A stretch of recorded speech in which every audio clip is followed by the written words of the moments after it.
all the planets of the solar system are slowly lining up. Mercury, Venus, Earth, Mars, Jupiter, Saturn, and Neptune are about to form a straight line. This event, called the Parade of Planets, occurs once every 176 years. The last time this happened was almost 40 years ago, and it was a great chance to explore all these planets in one go. On August 20th, 1977, thousands of people gathered outside NASA's Kennedy Space Center. They came to witness the launch of the most ambitious and distant space mission in history. 5, 4, 3, 2, 1, ignition! Launch rocket Titan took off from Earth and left the atmosphere. As soon as the rocket reached outer space, it launched the probe Voyager 2, which began its journey. The probe consisted of a bus 1.5 feet in height and almost 6 feet wide.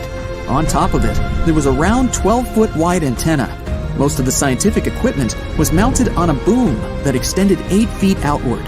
On September 5, 1977, Voyager 1, the identical space probe, left our home planet. It sent us pictures of Earth and the Moon. It soon overtook Voyager 2, launched 2 weeks earlier. That's why the second probe has the number 1 in its name. And so the journey through dark space began. March 5, 1979. About 4 Earth-Sun distances away from our planet, Voyager 1 came close to Jupiter and prepared its scientific equipment to explore the planet. The probe had a dozen gadgets, including a 2-camera system with narrow and wide-angle lenses. So, it could take full-length photos of the planet with the wide-angle camera, as well as close-up photos of specific places on the planet and its satellites. The probe also had a radio science system to determine the atmospheric composition, weight, and gravitational fields of the planets it came across. Infrared and ultraviolet spectrometers could help measure radiation and temperature invisible to the human eye. Various sensors were used to examine cosmic rays. Voyager 1 was the first to find volcanoes outside Earth. Those were on Jupiter's satellite, Io. It has dozens of active volcanoes that constantly spew lava. Then the probe pointed its cameras at the Great Red Spot. That's how people learned that it was a giant cyclone-like storm that hasn't stopped for the entire history of observations of Jupiter. It was also the first time when lightning was detected outside of our home planet. And in the invisible spectrum, Voyager 1 noticed that Io acted like an electrical generator for Jupiter. Ions, which are charged particles, were constantly flying toward the gas giant. This electrical current was 5 million amps. Soon, Voyager 1 continued its journey. 5 months later, Voyager 2 approached Jupiter too. This gas giant has rings around it. They're not like Saturn's though. Jupiter's rings consist mostly of dust. When the planet's rocky satellites collided, they turned into small debris. Gradually, this debris turned into fine dust. Then Voyager 2 approached Europa. This moon is completely covered by a crust of ice, and beneath it, there may be a liquid ocean where life can possibly exist. Voyager 2 was the first to capture the cracks in Europa's ice crust. While flying near Io, Voyager 2 discovered that 6 volcanoes on its surface were still erupting. This meant that the periods of activity of these volcanoes could last for months. Both space probes circled the gas giant several times and then dashed further into space. Such a gravitational maneuver allowed them to gain more speed and saved fuel for the trip. By November 9, 1980, Voyager 1 had already traveled 8 Earth-Sun distances away from home. The space probe arrived at Saturn. It discovered 3 new satellites of the gas giant: Atlas, Prometheus, and Pandora. This proved the theory that these were the moons that kept the planet's rings in line. It also turned out that unlike Jupiter's, Saturn's rings also contained ice. Voyager 1 took a peek at Titan, Saturn's largest satellite. It's 50% larger than the Moon and even has an atmosphere. It's the only place in the solar system besides Earth where liquid water has been proven to exist. That's why scientists don't deny the possibility of life there. Then it was time for another gravity maneuver. Voyager 1 once again darted away from the planet's orbit. This time, it was aiming upward relative to the line of the Parade of Planets.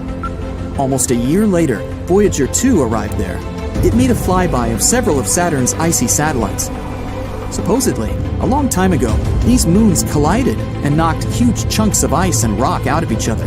This debris orbited Saturn, collided, and slowly crumbled into dust, consisting of ice and rock. This is how the famous rings of Saturn were born. Another gravity maneuver, and Voyager 2 set off for the next gas giant. 5 years later, it arrived at its destination, 17 Earth-Sun distances away from our planet. For the first time ever, a human-made object approached Uranus. Voyager 2 discovered 11 new moons there. The probe also found that Uranus was the coldest planet in the solar system. Its temperature is negative 350 degrees Fahrenheit. That's 4 times colder than the temperature at the South Pole. At that time, the Deep Space Network was being tested on Earth for the first time. It's a network of radio telescopes all over the planet. They aim at certain points in the sky to establish communication with extremely distant objects. These telescopes have been successfully receiving signals from Voyagers 1 and 2. August 25, 1989. Voyager 2 had already traveled 23 Earth-Sun distances and arrived at Neptune.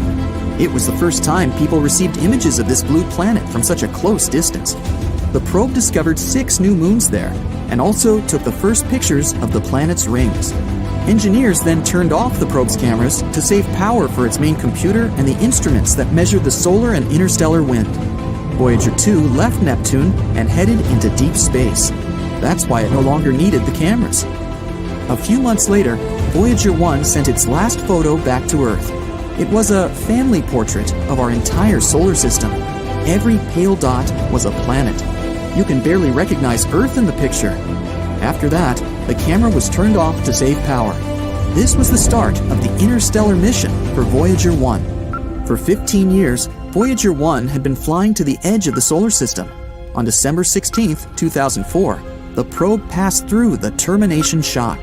This is where the solar wind suddenly slows down and heats up after colliding with the interstellar wind.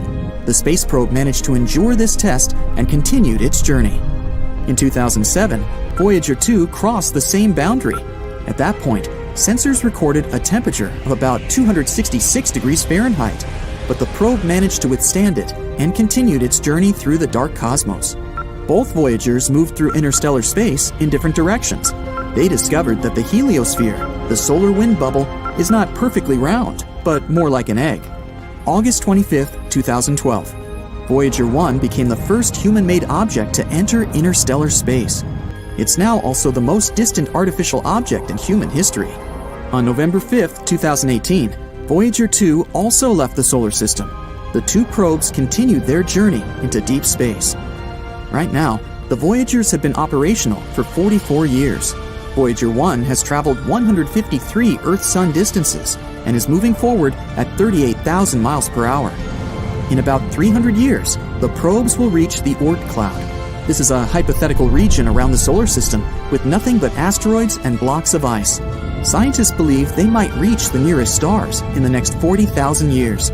Perhaps one day, the Voyagers will enter these star systems and explore unknown worlds. There may be planets there that look like ours. The probes may even be able to find an intelligent civilization there. For this purpose, each Voyager carries a golden record with a message on it. There are 115 images. Among them, there's our number systems, a map of the solar system and pictures of its planets, diagrams of human DNA, portraits of people, and landscapes from Earth. There's also greetings in 55 of Earth's languages, including the oldest and newest of them. There are also 90 minutes of music from every corner of our planet. The Voyagers also carry a device to play these sounds. If another civilization gets this record, their scientists could decode the data step by step. And then, that civilization may decide to pay us a friendly visit. They'll have to repeat the heroic journey of the Voyagers, though. Dozens of light years through dark space. Then crossing the border of the solar system, and finally flying past Neptune, Uranus, Saturn, Jupiter, Mars, and the asteroid belt toward the little blue planet. We can only hope that people will be advanced enough to welcome them. 3, 2, 1, 0. In 1977, NASA sent the Voyager spacecraft to explore the outer parts of the solar system and the space beyond. And at one point, the probes ran into something totally nightmarish: a blazing wall of fire measuring temperatures from 54,000 to 90,000 degrees Fahrenheit. Well, did the probes manage to survive these intense conditions? We'll find out soon. Meanwhile, there are several ways to think about where the solar system ends. One way is to say it ends where the planets stop. Another way is connected to the Oort cloud.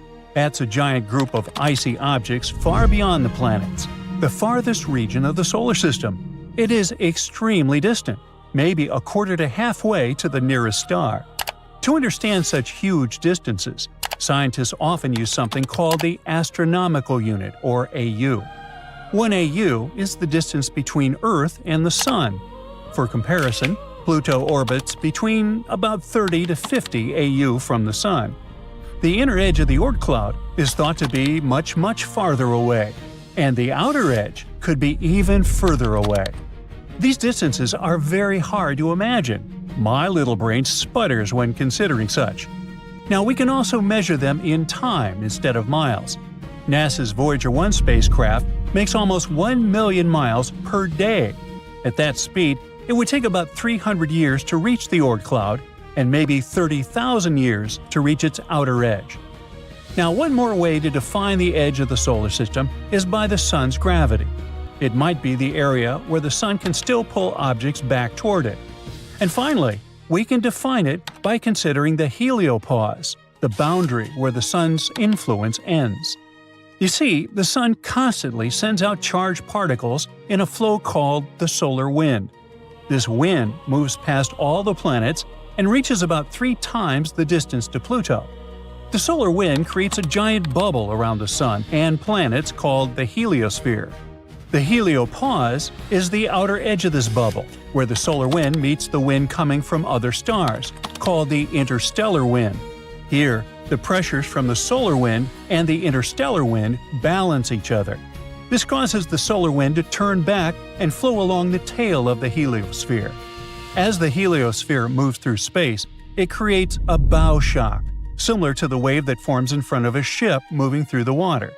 So, depending on how you define it, by planets, by the Oort cloud, by gravity, or by the Sun's magnetic influence, the edge of the solar system can mean very different distances. But if we talk about the Voyagers, they came across something intense. It was something we could probably call a wall of fire. Blazing heat and intense temperatures. The 2 probes became the first spacecraft to travel beyond the heliosphere and cross the heliopause. Before the Voyager spacecraft reached the heliopause, scientists did not know exactly where this boundary would be. But the fact that the 2 spacecraft crossed it at different distances helped confirm some predictions about the heliopause. Scientists did expect that the edge of the heliosphere could move as the Sun's activity changes, a bit like a lung expanding and contracting as we breathe. And the fact that Voyager 1 and Voyager 2 encountered the heliopause at different distances matched this expectation. The heliopause is not a hard edge or solid wall, but the nickname Wall of Fire actually matches the nature of that insane region. Both spacecraft measured extremely high temperatures there, around 30,000 to 50,000 Kelvin, or 54,000 to 90,000 degrees Fahrenheit. Despite these extreme temperatures, the spacecraft were safe. The particles in this region are very far apart, so collisions are rare and not enough heat could reach the spacecraft to harm them. Nearly 50 years after their launch, Voyagers 1 and 2 continued to send back data from beyond the heliopause. They are the only 2 spacecraft that have crossed this boundary so far. Together, they have already made several curious discoveries about space outside the solar system. For example, Voyager 2's magnetic field measurements confirmed a surprising result from Voyager 1. Just beyond the heliopause, the magnetic field lines are aligned with the magnetic field inside the heliosphere. Before Voyager 2, scientists only had one measurement from Voyager 1, so they could not be sure whether this alignment was real or just a coincidence. Voyager 2 confirmed that the alignment was real. The magnetic fields inside and just outside the heliopause apparently run in parallel. These discoveries give scientists important information about the structure and behavior of space beyond the solar system. Now, let's dig a little deeper into the Voyager program itself. It's made up of 2 spacecraft, Voyager 1 and, wait for it, Voyager 2. Even though Voyager 2 was launched first in August 1977, Voyager 1 took off just 2 weeks later on a faster, more direct path. These 2 spacecraft have been traveling for more than 40 years, exploring worlds no human will ever walk on, at least in the near future. The 2 Voyager spacecraft are nearly identical. Each has a large radio dish that is 12 feet across. This dish sends data back to Earth. They also have 16 thrusters to control their direction and make sure the dishes always point toward our planet. The thrusters use special hydrazine fuel, and the spacecraft's electronics are powered by thermoelectric generators that run on plutonium. Each Voyager carries 11 scientific instruments. About half of them were made specifically to study planets, and most of those are now turned off. The turned-off instruments include several cameras, spectrometers, and 2 radio-based experiments. During their long journeys through the solar system, the Voyagers took tens of thousands of images and measurements. This data has changed what we know about the outer planets. When the Voyagers reached Jupiter, they gave us our first detailed look at the planet's atmosphere. They showed that the Great Red Spot was a huge storm spinning counterclockwise and interacting with smaller storms nearby. The Voyagers also discovered a faint dusty ring around Jupiter. They studied Jupiter's moons, too. They found volcanoes on Io, saw linear features on Europa that hinted at a hidden ocean beneath its icy surface, and confirmed that Ganymede is the largest moon in the solar system, larger even than Saturn's moon Titan. Next, the spacecraft flew past Saturn. They measured the planet's atmosphere and studied its famous rings, discovering gaps and waves we still see today. Voyager 1 looked through Titan's thick haze and suggested that the moon might have liquid hydrocarbons on its surface. It was later confirmed by other missions. Voyager 1 also found 3 new moons orbiting Saturn: Atlas, Prometheus, and Pandora. So that's where she ended up. After Saturn, Voyager 1 continued out of the solar system, while Voyager 2 headed toward Uranus. Voyager 2 discovered 11 new moons and 2 new rings there. It also observed strange features, such as Uranus's unusual magnetic field and a surprisingly small temperature difference between its equators and poles. Voyager 2's final planetary stop was Neptune. It happened 12 years after leaving Earth. There, it discovered 6 small moons and rings around the planet. It studied Neptune's atmosphere and magnetic field and observed volcanic vents on Triton, Neptune's largest moon. After this, Voyager 2 joined Voyager 1 on its journey toward interstellar space. Voyager 1 entered interstellar space in August 2012, and Voyager 2 joined it in November 2018. These missions helped scientists measure the edge of our solar system, about 11 billion miles from the Sun. The spacecraft still sends back data about this mysterious region. By the way, after its planetary visits, Voyager 1 took the famous pale blue dot photo of Earth from about 3.7 billion miles away. Today, Voyager 1 is about 15.8 billion miles from Earth, and Voyager 2 is about 13.1 billion miles away. Each Voyager carries a golden record, a time capsule from Earth for other civilizations it might meet. The record covers include instructions for playing it, a map showing Earth's location, and a drawing of a hydrogen atom. The records are cleverly plated with uranium, so the decay of the uranium could help discoverers figure out when the record was made. The records contain 115 images showing Earth, humans, animals, plants, and our solar system. They include natural sounds like waves and birdsong, greetings in 55 languages, brainwave recordings, and a mix of music, ranging from Beethoven to Chuck Berry and folk songs. Voyager 1, which has been traveling through interstellar space for more than 45 years and is trailing a long gray beard by this time, not really, it suddenly began to send strange signals to Earth. Even more bizarre, there are no signs that the probe has broken or anything. Scientists from NASA are desperately trying to find the reason. So, what's happened exactly? First of all, let me tell you a bit more about Voyager 1 and its long journey. Voyager 1 is an American space probe. Scientists from NASA sent it into space on September 5, 1977. Voyager's goal was to explore the outer planets of our solar system, namely Jupiter and Saturn. Initially, scientists assumed that the mission would take about 5 years. Haha, the joke's on them. The probe exceeded all expectations. Not only did it fulfill its mission, but it's still working for much longer than expected. Voyager 1 has been wandering around space for more than 45 years. It's hard to estimate what Voyager 1 has done for science.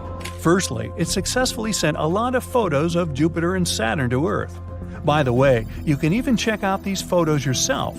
All of them are published on the NASA website. Thanks to Voyager, we also discovered several new moons of Jupiter and a previously unknown system of its rings. We learned that Jupiter's famous red spot is actually a giant superfast storm. And after leaving Neptune's orbit behind, Voyager also sent a lot of important data about interstellar plasma. So Voyager 1 successfully proved to scientists how useful it was. After that, it happily headed for its next goal, the Kuiper Belt and the heliosphere. The Kuiper Belt is a ring of icy bodies that extends from Neptune to a distance of approximately 50 AU from the Sun. It's kind of similar to the asteroid belt, but about 20 times wider and 100 times heavier. And the heliosphere is an area around the Sun where the pressure of the solar wind is balanced with the pressure of interstellar gas. Yeah, I know, it sounds like some hard scientific stuff. Just keep in mind that this data really helps us understand the universe as a whole. So, this is Voyager's last task, to tell us more about interstellar space. The probe has already sent us more than 60 frames for a mosaic of the solar system from a distance of over 4 billion miles from Earth. Scientists use these frames to make a big colored picture. The photo was called the pale blue dot, and you've probably already guessed what that dot is. Yep, that's what our Earth looks like through Voyager's eyes. This photo clearly shows how tiny we really are, and how precious and fragile our planet is. But Voyager 1 also has another, even more important mission, to tell other civilizations about us humans. You might have heard about the famous Voyager Golden Records. People created many audio and video files and added them to these records. There are a few sections. The first one contains hello in 55 languages, including ancient and extinct ones. Almost 80% of the recordings are different musical pieces, like Bach, Beethoven, Mozart, and Stravinsky, folk music from different countries and ages, and a bit of the blues, like famous songs by Louis Armstrong and Chuck Berry. The remaining 20% of the recordings contain different human voices, sounds of nature and animals, as well as 116 images encoded as audio signals. There's also recordings of speeches by Kurt Waldheim, a former UN Secretary General, and Jimmy Carter, a former US President. These are just some friendly messages. In addition to the records, scientists also packed a needle for playing them. Don't worry, they also left a simple drawing that showed how to use all this stuff and how to translate the sounds into pictures. They added Earth's coordinates, which they created using a pulsar map. It shows the position of the Sun in the Milky Way. The record was packed in an aluminum case and covered with gold to protect it against radiation and cosmic dust. Carrying this record, Voyager 1 set off on its long journey, and it has already traveled quite a distance, I'd say. Right now, Voyager 1 is 154 astronomical units away from us. That's about 14.5 billion miles. This makes it the most remote human-made object. Initially, this title belonged to the Pioneer 10 mission, but Voyager overtook it in 1998. What a bargain for NASA! It's way beyond its best-by date. Voyager 1 is actually so cool that it even overtook its twin brother, Voyager 2, which, by the way, had been sent into space 2 weeks earlier. Voyager 1 moves at a speed of 9.7 miles per second. That's 35,000 miles per hour. Even the fastest sports car in the world travels at a speed of only 305 miles per hour. So it's hard to imagine the speed of Voyager. Anyway, at the moment, Voyager is heading to the borders of the Oort cloud. That's the name of a hypothetical layer of icy objects surrounding the solar system. Astronomers haven't confirmed its existence yet, but they're almost sure it's there. After all, even black holes were only a theory not so long ago. Unfortunately, Voyager 1 won't return back to the solar system. It'll keep in touch with Earth at least until 2025, but eventually we'll lose the connection with it for good.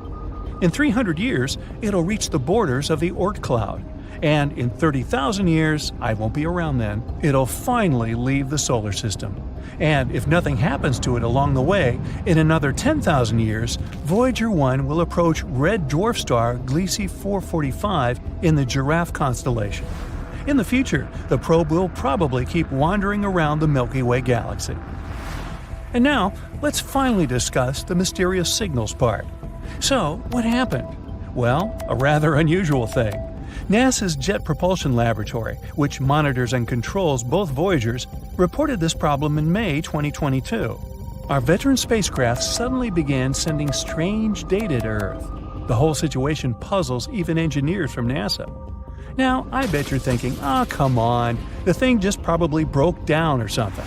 But the truth is that Voyager 1 is totally fine. It works as usual, receives and carries out commands from Earth, and collects and sends scientific data. But the readings of the AACS, which stands for Attitude and Articulation Control Subsystem, don't show what is actually happening to Voyager anymore. This system supports the orientation of the probe in space and helps it keep in touch with Earth. So, basically, the signals mean that the probe's orientation in space is messed up. But scientists claim this is not the case. They know that the source of the antenna signal remains in the same position relative to Earth as planned. The problem hasn't triggered any of the onboard fall protection systems. The probe hasn't even entered safe mode. So, what in the world, or universe, is going on? Suzanne Dodd, the head of the project, says that the problem is not actually that unexpected. After all, Voyager 1 is already 45 years old. The expert admits that what's happening to the probe remains a mystery to them. They don't know exactly where the incorrect data is coming from, and it's unclear how this will affect the operation of Voyager. She adds, though, that it's not that surprising, considering that the probe is in interstellar space. There's a very high level of radiation there. No spacecraft has ever reached that point before.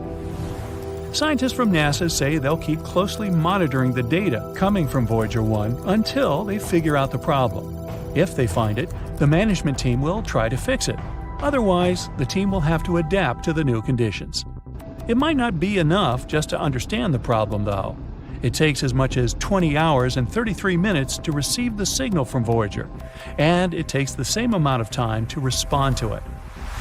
Well, at least the second spacecraft, Voyager 2, is totally fine, even though it's also currently in interstellar space at a distance of 12 billion miles from Earth. Anyway, we can only wait for news and hope that the problem will be resolved. I actually wonder how much longer can Voyager 1 last? Will it be able to fly to the borders of the Oort cloud in 300 years? What do you think?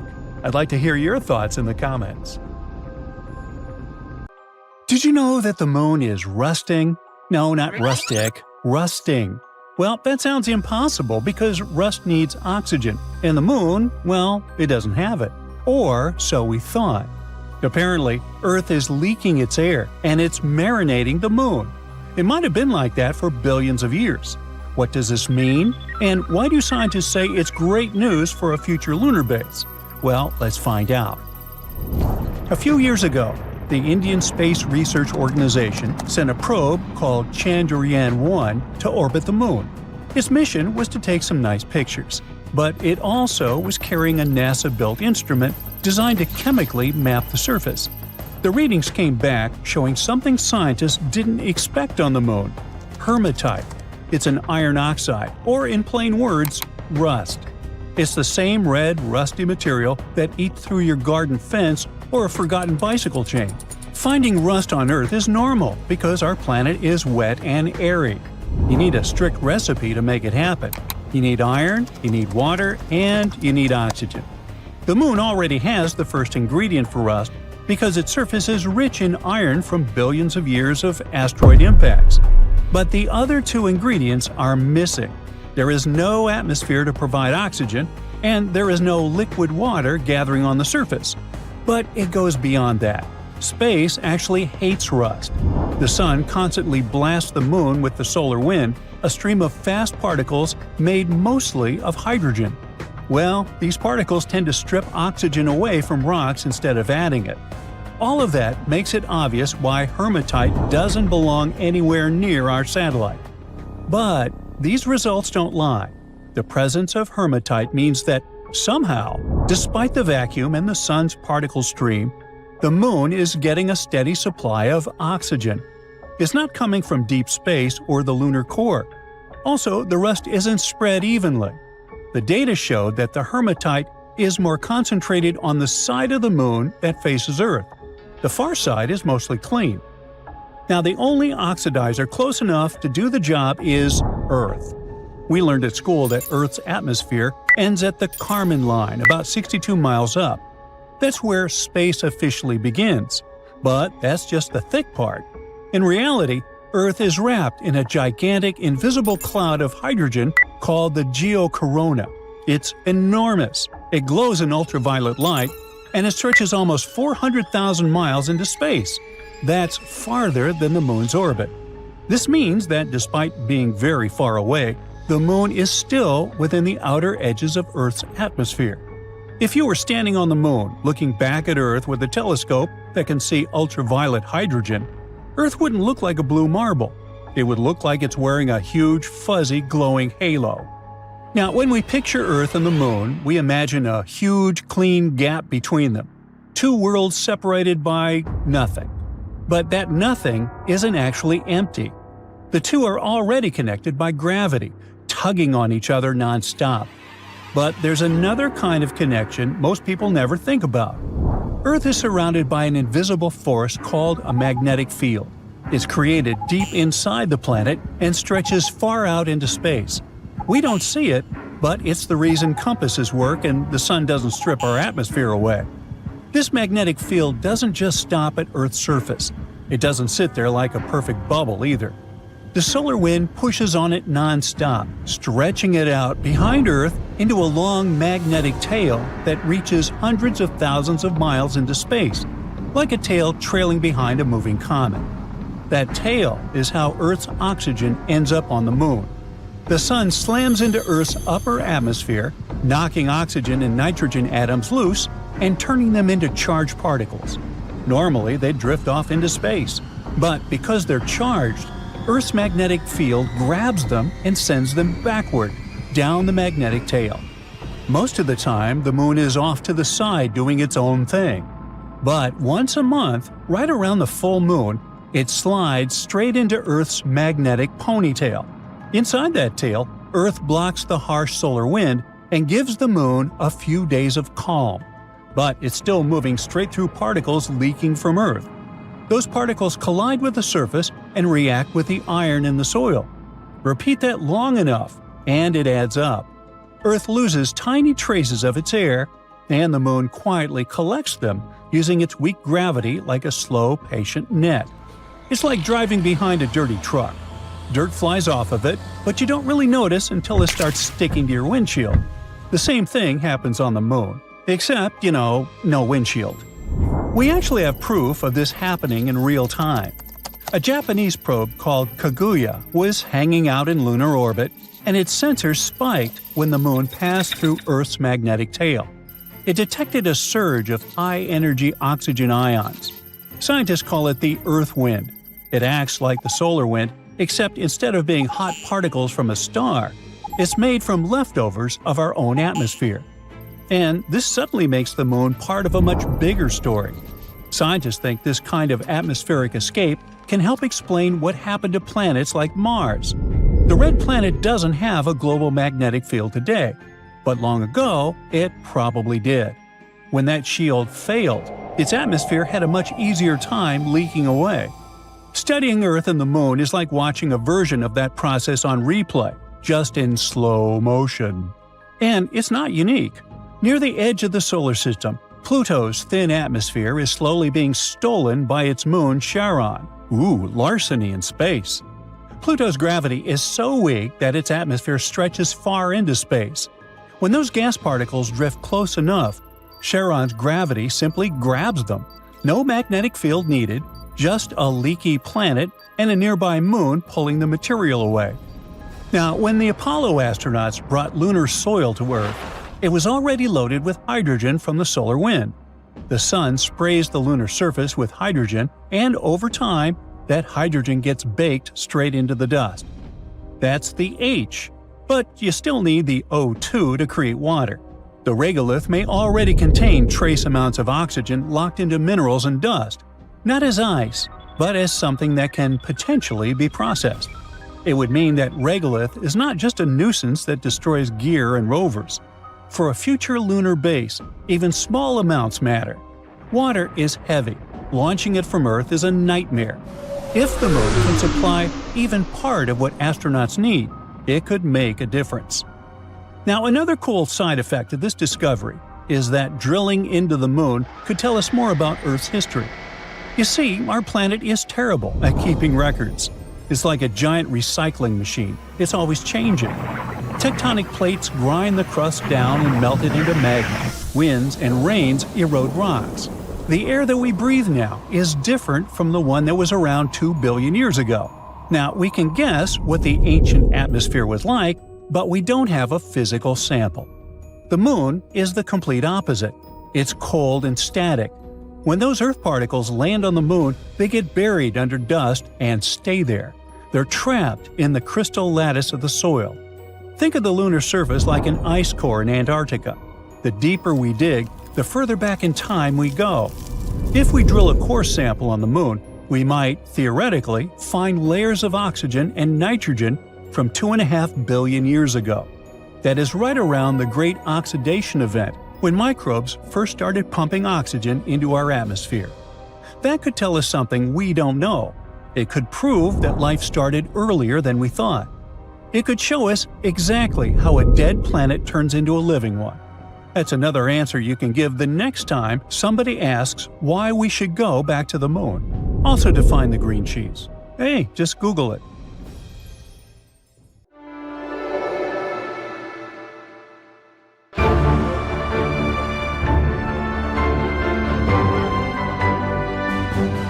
On August 20, 1977, the most ambitious space mission took off from Earth. The main goal of Voyager 2 was to study the outer solar system up close. It became possible because of a rare alignment of planets. Voyager 2 was supposed to study all the gas giants of the solar system: Jupiter, Saturn, Uranus, and Neptune. Astronomers also hoped it would be able to find and explore the edge of the solar system. Since Voyager 2 was built for interstellar travel, the probe was equipped with a large 12-foot wide antenna. It allowed the spaceship to send the data it gathered back to Earth. During its journey, the space probe discovered a 14th moon of Jupiter. Voyager 2 was the only spaceship to study all 4 giant planets from up close. It was the first human-made object to fly past Uranus, where it found 2 new rings and 10 new moons. Voyager 2 also flew by Neptune and noticed its great dark spot. That's a colossal spinning storm in the planet's southern hemisphere. The storm is the size of Earth and moves at a speed of 1,500 miles per hour. These winds are the strongest ever recorded on any planet of the solar system. In the history of space exploration, only 5 spacecraft have managed to leave the gravitational pull of the solar system. Those were Pioneer 10 and 11, Voyager 1 and 2, and New Horizons. People launch thousands of objects into space. These objects easily overcome Earth's gravity. But the Sun is around 300,000 times as massive as our home planet. That's why its gravitational pull is way more difficult to fight. Even more impressively, Voyager 2 is the second human-made object in history to reach the space between stars after passing through the heliosphere. That's a bubble of magnetic fields and particles produced by the Sun and protecting the solar system. 2 years after its launch, Voyager 2 started transmitting the first images of Jupiter. The space probe provided scientists with much-needed information about Io and Europa, some of the largest of Jupiter's moons. Then the space mission passed by the gas giant itself. The distance between the spacecraft and the planet was around 400,000 miles. That's when the probe noticed some changes in the shape and color of the Great Red Spot. It's an enormous, long-lived storm system, like a hurricane on Earth, but much, much larger. 2 years later, Voyager 2 reached Saturn. It discovered spokes and kinks in some of the planet's rings. While the spacecraft was flying behind and up past the gas giant, it passed through the plane of Saturn's rings. At that time, Voyager's speed was around 8 miles per second.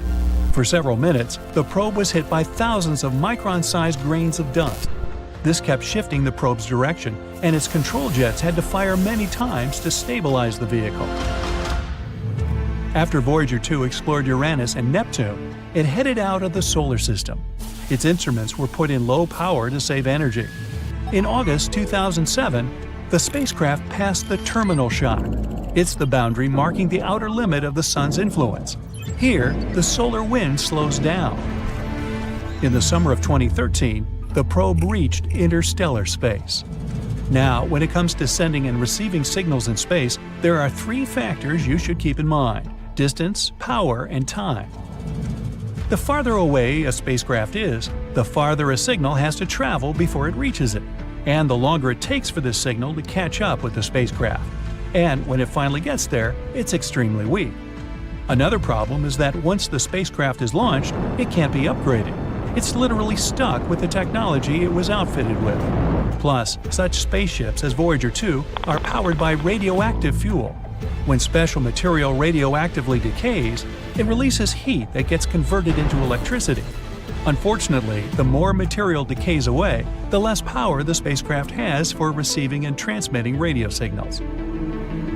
Despite this issue, we haven't lost the connection with Voyager 1 and 2. That's because new and more powerful technologies appear on Earth. Signals people send can reach much farther than before. That's why it was possible to stay in touch with Voyager 2, which entered interstellar space in 2018 and has already traveled almost 12 billion miles away from Earth. But in March 2020, the main piece of equipment that allowed scientists to exchange signals with the spaceship was switched off. After the communication with the spacecraft stopped, NASA spent around 11 months upgrading its deep space network and installing new hardware. The DSN is an international array of huge radio antennas that help astronomers on Earth communicate with interplanetary missions. These antennas are located in California, Madrid, and Canberra. The one used to keep in touch with Voyager 2 is a 230-foot wide dish in Canberra. This is the only equipment that can send commands that can reach the probe. This antenna, known as DSS-43, started operating in 1972, 5 years before Voyager 2 and 1 were launched. At that time, it was only 210 feet across. Since then, the dish has received a lot of repairs and upgrades, but these 11 months were the longest the antenna was offline. In October 2020, the antenna was finally ready for a trial after all the upgrades and repairs. The mission operators sent a set of commands to Voyager 2, and after many months of radio silence, the spacecraft returned the signal. The probe confirmed it had heard the call. After that, the spacecraft carried out the commands. While the dish was offline, the mission operators could actually receive scientific data and health updates from Voyager 2. Astronomers kept getting data from interstellar space, the region outside the Sun's heliosphere, but they couldn't send any commands to the probe since it had traveled too far away from Earth. The upgraded antenna received 2 new radio transmitters, and it was done just in time. One of the transmitters, that was used to communicate with Voyager 2, hadn't been replaced in almost 50 years.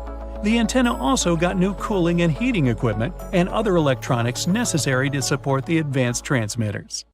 Now, a curious thing about the Deep Space Network is that its radio antennas are positioned in a very precise way. They're spaced equally around the globe. This way, almost any spacecraft can stay in touch with at least one facility at all times. But Voyager 2 is an exception. In 1989, it made a close flyby of Triton, Neptune's moon. It was the only close encounter people had with the 8th planet of the solar system and its moon. By the way, Triton is the largest known object that is believed to be born in the Kuiper Belt. That's a donut-shaped ring around the Sun full of icy objects. Voyager 2 discovered Neptune's ring system and its tiny inner moons. The probe also gathered a lot of amazing information about Triton. For example, it became clear that the moon is covered in cryovolcanoes. Instead of spewing molten rock, These volcanoes spit ice consisting of water, ammonia, and methane. When the New Horizons spacecraft flew past Pluto more than 25 years later, it discovered the same phenomenon on the dwarf planet. Anyway, to make this detour, Voyager 2 had to travel over the gas giant's North Pole. But this changed the probe's trajectory, deflecting it southward relative to the planes of the planets. Since then, Voyager 2 has been moving in that direction. And now, the spacecraft is so far away that it's out of reach of the radio antennas in the Northern Hemisphere, those in Madrid and California. This makes DSS-43, which is located in the Southern Hemisphere, the only dish powerful enough in broadcasting just the right frequency to send commands to Voyager 2. Voyager 1, the probe's faster-traveling twin, didn't change its trajectory. After passing by Saturn, it took a different path. That's why now it can easily communicate with the two facilities in the Northern Hemisphere. The upgrade the Canberra Deep Space Communication Complex has gone through can also benefit other space missions. For example, the Mars Perseverance rover that landed on the Red Planet on February 18, 2021. The dish will also be crucial for exploring other planets and the Moon. The Hubble Space Telescope was put into a low Earth orbit in 1990. If you think about it, it's had over 30 years of experience looking at various space objects. It was named after astronomer Edwin Hubble and was built by NASA. It is also part of a group of devices called NASA's Great Observatories, along with the Compton Gamma Ray Observatory, the Chandra X-ray Observatory, and the Spitzer Space Telescope. The Hubble Space Telescope was built to explore the universe and answer some of its biggest questions, such as how galaxies form and evolve, and how the universe itself has changed over time. The telescope has made many important discoveries, including providing evidence of the existence of dark matter and helping to determine the rate of expansion of the universe. One of the most famous images taken by the Hubble Space Telescope is the Pillars of Creation. It's a photo of a region of the Eagle Nebula, where new stars are born. The photo, which was taken in 1995, shows massive pillars of gas and dust towering above the nebula. It has become one of the most iconic images of the universe. The Hubble Space Telescope continues to operate and make important scientific discoveries, despite some initial technical difficulties. In 1993, a problem with the telescope's main mirror was discovered, which affected its ability to focus light properly.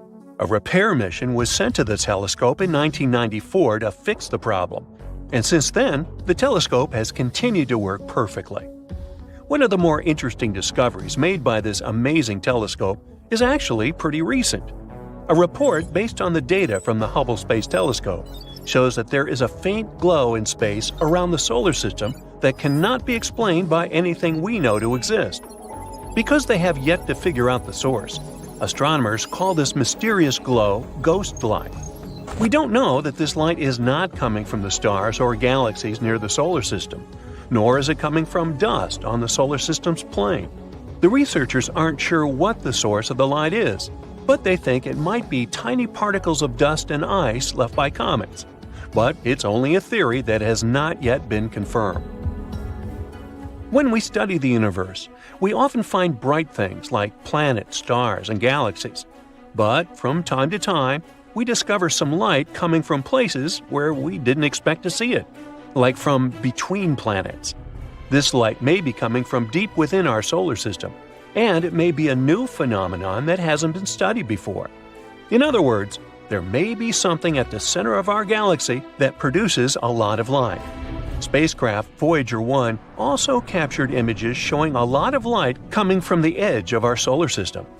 How come we haven't noticed this until now? Well, because most of the light in pictures taken by the Hubble telescope comes from things close to Earth. But people usually ignore this light because they're interested in things like stars and galaxies that are farther away. We've never actually looked closely at the amount of light in the universe and where it comes from. Scientists have been using the Hubble to find faint galaxies that may have been missed before and which may be the source of this dim glow. They found that there are not enough such galaxies to account for extra light in the sky. It's not a lot of light, though. It's like the glow from 10 fireflies. But it doesn't make it less important. It shows that we may be missing something. Let's look at some other important discoveries we've made with the help of Hubble. Like dark matter, which we can't see but know is there because of its effect on gravity. It makes up for about 23% of the universe. By looking at how it affects light, the Hubble telescope helped make 3D maps of where dark matter is.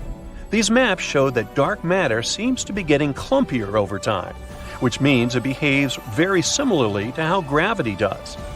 The Hubble telescope also discovered 2 new moons around Pluto, named Nix and Hydra, and studied the dwarf planet's changing surface.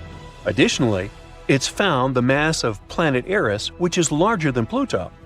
This helps scientists realize there may be similar objects in the Kuiper belt, a region outside our solar system. This led to Pluto being reclassified as a dwarf planet.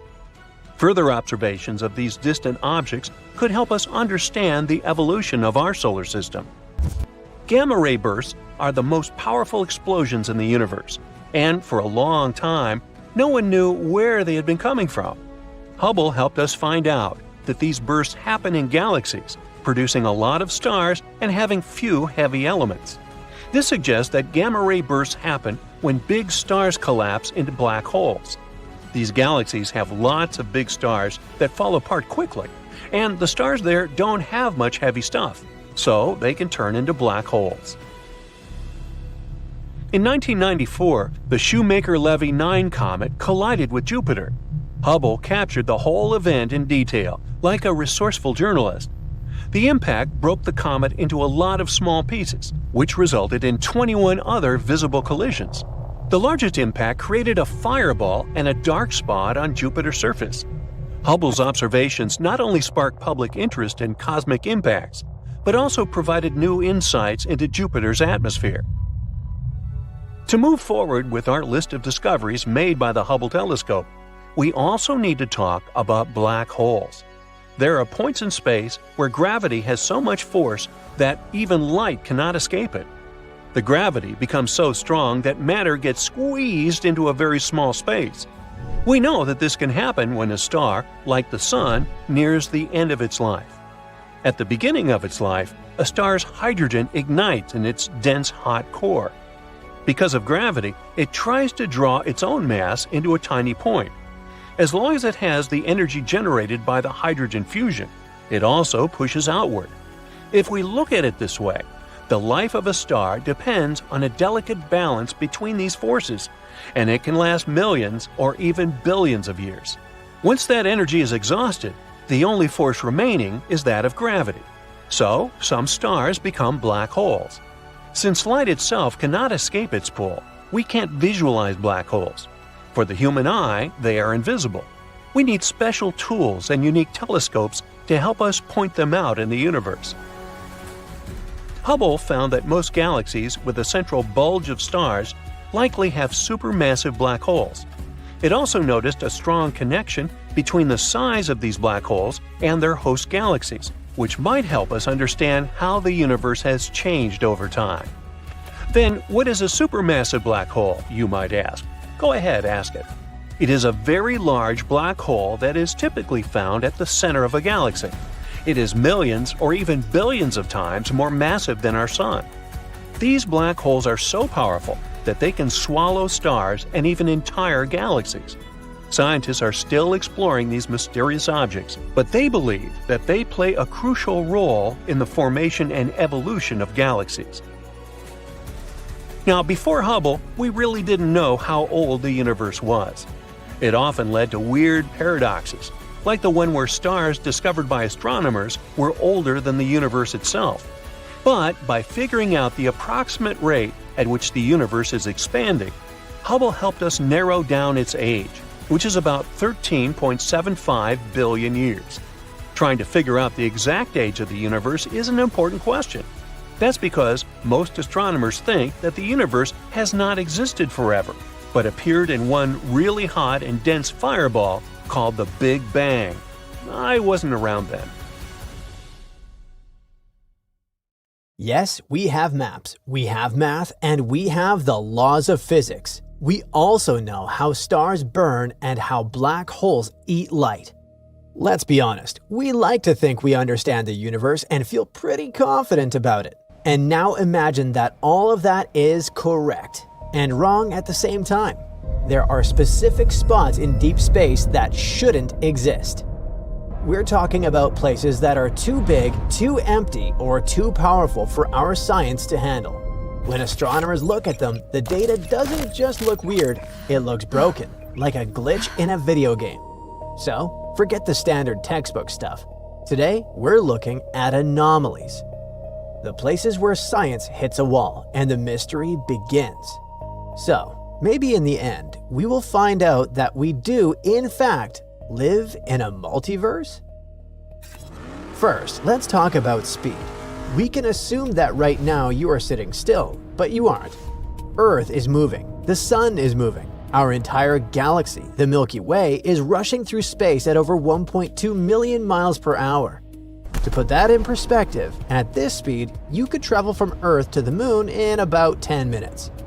It is a velocity that the human brain can barely comprehend. And the scary part isn't the speed, but the destination. We are being dragged toward a specific point in the sky. Something massive is out there, acting like a cosmic vacuum cleaner, pulling thousands of galaxies toward it. Scientists call it the Great Attractor. So, what is it? A super dense black hole? A cluster of dark matter? Are you ready for the truth? We have no idea. The cruel cosmic joke is that we can't even see it. By pure bad luck, the Great Attractor sits in the zone of avoidance. That's a fancy way of saying it's hiding directly behind the center of our own galaxy. The dust and gas of the Milky Way act like a brick wall, blocking our view. Is it only me who thinks that the universe is deliberately keeping a secret from us? Basically, we're like poor sailors on a ship pulled into a fog by a strange force. We know it's there, we can feel its gravity, but we have no idea what this thing is. If the Great Attractor is too heavy, the next place is too empty, and also a bit extreme. The universe usually looks like a spiderweb. Galaxies are everywhere, clustered together. Even the empty space between them usually has a few modest neighbors. But in 1981, astronomers found a patch of sky in the vicinity of constellation Bootes that was just wrong. Too empty, a perfect sphere of nothingness. And it is huge. 330 million light-years across huge. To give you some context, a space this size should contain at least 2,000 galaxies. Do you know how many we found inside? 60. Not 60,000, just 60. It's one of the emptiest places in the known universe. It is so desolate that if our galaxy were in the center of it, we wouldn't have known other galaxies existed until we invented powerful telescopes in the 1960s. We would have looked up and seen nothing but black ink. Not the best scenario for medieval astronomers. Why does this patch of space exist? Standard physics says matter should be spread out evenly. A hole this precise suggests that something cleared it out. Some theories say it's just random. Others whisper about supervoids merging together. But there's always that one creeping thought. It looks artificial, like someone or something cleared the board with a sponge. Now that we have enough room, let's explore the next structure. It's simply too big to exist. Spoiler, it actually does. There is a rule in astronomy called the cosmological principle. It basically says, don't worry, the universe is uniform. Even if you seriously zoom out, everything will still look the same. There are no giant structures. Calculations say that nothing in the universe should be bigger than 1.2 billion light-years across. This limit isn't just a suggestion, it's more like the bedrock of modern astronomy. If things bigger than that limit exist, it means the universe might be lopsided, and physics doesn't allow it. There hasn't been enough time since the Big Bang for anything larger to form. Well, nobody showed those calculations to the giant arc, which was discovered recently. This is a crescent-shaped chain of galaxies that spans 3.3 billion light-years. That's 3 times the theoretical limit. It's enormous. Finding this thing is like walking into a desert where you were told only sand dunes exist and finding a skyscraper. It shouldn't be there. Its existence implies that our fundamental understanding of how gravity and matter work might be flawed. It's a structure that breaks the rules just by being there. Should we go back even further? Maybe to the very beginning. When we look at the heat left over from the Big Bang, the universe is surprisingly even. It's like a warm blanket with the exact same temperature everywhere, except for one spot. In the southern sky, there's a massive bruise, a region that is significantly colder than everything around it. It's also huge. We're talking about 1 billion light years wide. The odds of this happening by chance are less than 1%. It's a statistical impossibility. Of course, scientists tried to explain it away. Maybe it's an instrument error. Nope. Multiple satellites confirmed it. Maybe it's a supervoid pulling energy out of light. Maybe. But there is a more radical theory gaining traction, one that sounds like science fiction. Some physicists suggest this cold spot is a collision mark. Imagine that our universe is just one massive bubble floating in a sea of other bubbles. Yes, we're talking about a multiverse. If our bubble bumped into another universe billions of years ago, it might have left a scar. Think of it like soap bubbles in a kitchen sink. When 2 bubbles touch, they flatten against each other. That flattened wall is exactly what we might be seeing right now. A boundary where our reality literally touched another dimension. If that's true, we aren't looking at a random anomaly. We are looking at the first physical proof that we are not alone in this reality. And finally, the most disturbing mystery of them all. We've already talked about the great attractor pulling on our galaxy, but recently, researchers have noticed something much bigger. They've realized that huge clusters of galaxies, and we're talking about hundreds of millions of light years apart, are all drifting in the same direction. It's like a cosmic river flowing toward a patch of sky between Centaurus and Vela. They call it the dark flow. But according to science, the universe is supposed to be expanding in all directions. There shouldn't be any flow. And even worse, there's nothing in our observable universe massive enough to cause this movement. We checked. The visible universe ends about 46 billion light years away, and there is no object big enough to affect all these galaxies. So, what is pulling us? The only logical conclusion is terrifying. Whatever is dragging these galaxies is located outside our observable universe. It's a structure of unimaginable size, sitting just beyond the edge of the map. We know it's there because we can measure its gravity, but its light will never reach us. It is a monster in the dark, forever out of reach, slowly reeling in parts of our cosmos. These places serve as a humble reminder. We have mapped the continents, but we have barely dipped our toes into the cosmic ocean. The universe is full of ghosts, broken laws of physics, and things that make our galaxy look like a speck of dust. Please remember to keep looking up, even if you don't always understand what you see. There's a huge hole on Mars, more than 300 feet wide, and it seems that NASA agrees that it could be an opening into an underground world. Could a mysterious space civilization be hiding in there? Well, experts from NASA think that the hole might lead to a lower layer under the surface of the red planet. You can think of it like a trap door that opens into a basement. Scientists care a lot about holes like this because they might connect to big underground caves.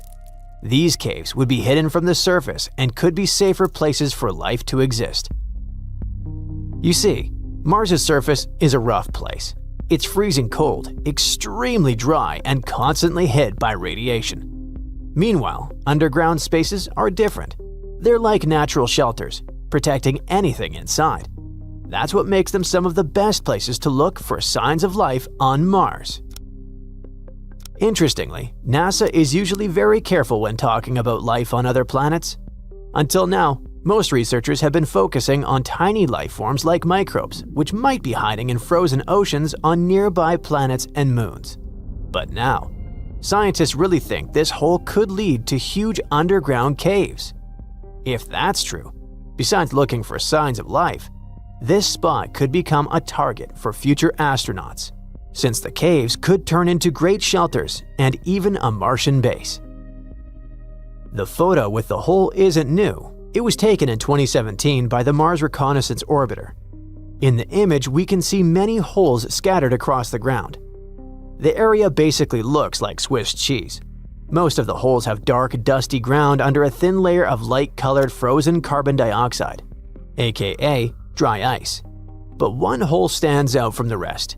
It's perfectly round, sits in the upper part of the image, and is about 328 feet wide. That's a massive opening. The hole also has a perfectly round crater around it. It's like something punched through the surface and left a ring behind. Scientists think it may have been caused by a meteor impact. Scientists believe Mars was much more like Earth billions of years ago, with better conditions for life. But today, the best chance of finding signs of life is underground. Mars no longer has a strong magnetic field or a thick atmosphere, so its surface is constantly blasted by harmful radiation from space. Underground caves or lava tubes act like natural bunkers, shielding anything inside from that radiation. This makes them the most promising places to search for life. Because of that protection, astronauts might one day find signs of past life there, or even fossils. To hunt for these hidden spaces, NASA brought in experts on underground structures and seismic activity from the U.S. Geological Survey. In 2019, they released a detailed map showing more than 1,000 possible cave entrances scattered all over Mars. There's a catch though. All of this data comes from spacecraft flying about 250 miles above the Martian surface. From that height, scientists can spot holes, but they can't see how deep they go or what's underneath. Some may be true caves, while others could just be shallow dents in the rock. Other missions, including the European Space Agency's Mars Express, have also found signs of ancient lava tubes beneath Mars's long-extinct volcanoes. But what makes this newly released image stand out is that it clearly shows at least one hole that appears to lead into an unknown underground layer. And if current plans come true, the earliest human astronauts could see this massive opening with their own eyes in the 2030s. And maybe they'll also be able to examine another Martian mystery. For more than 50 years, scientists have been puzzled by about 2 million dark streaks spread across the surface of Mars. These black marks look like long stains or shadows running downhill. It's almost like someone spilled ink on the planet. They were first spotted in the 1970s, and for decades, no one could explain what caused them. These marks are called slope streaks. They appear on steep slopes, crater walls, and ridges all over Mars. From far away, they look flat and dark. At first, scientists thought the streaks were caused by melting ice. This could create muddy landslides similar to wet dirt sliding down a hill on Earth. Even today, researchers still believe the streaks come from landslides, but not the kind involving water. New research using data from NASA's Mars Reconnaissance Orbiter shows that most of these streaks are caused by dry landslides. Instead of mud or water, it's loose dust suddenly slipping downhill, more like dry sand pouring off a pile when it gets disturbed. This explains how the streaks can form in Mars's cold, dry environment. One famous example is on Apollinaris Mons. It's an extinct volcano south of Mars's equator. On one side of a ridge, hundreds of streaks run side by side, which makes the surface look like a barcode. These streaks appeared sometime between 2013 and 2017. Scientists figured out a bit later that a nearby meteoroid impact could have triggered them. The impact didn't hit the ridge directly, but the shock shook the ground, and it was enough to send dust downhill. Now, because some streaks appeared after impacts, many scientists thought that meteoroids or Marsquakes were responsible for creating most slope streaks. But a new study shows that this idea is kinda wrong.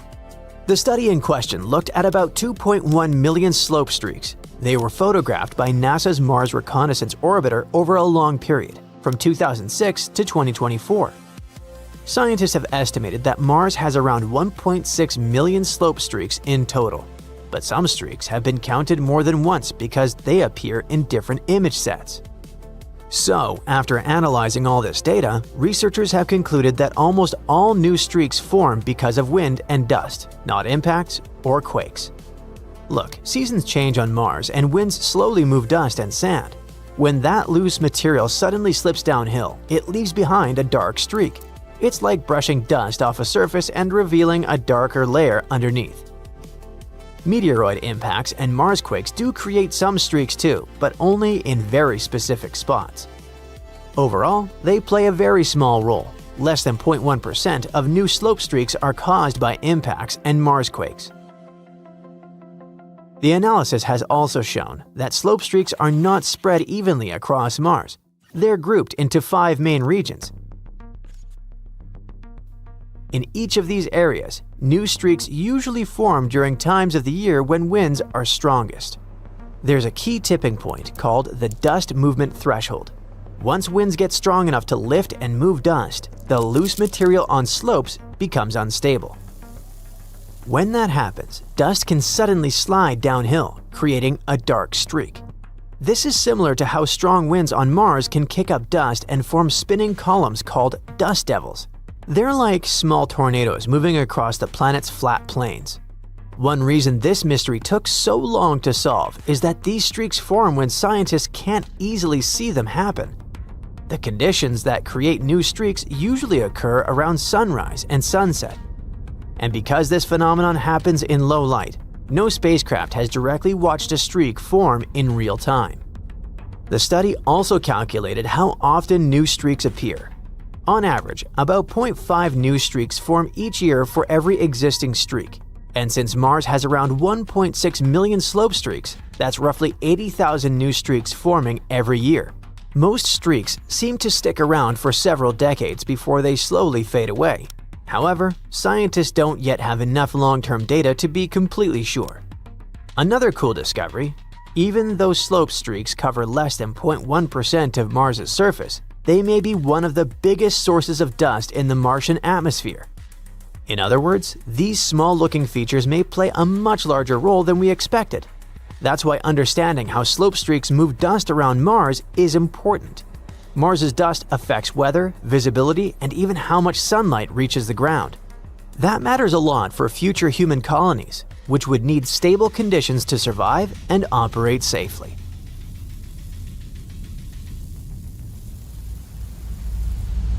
Attention, Earthlings! Yes, that would include you. Scientists have discovered a new member of the solar system. We officially have a new dwarf planet orbiting well beyond Neptune.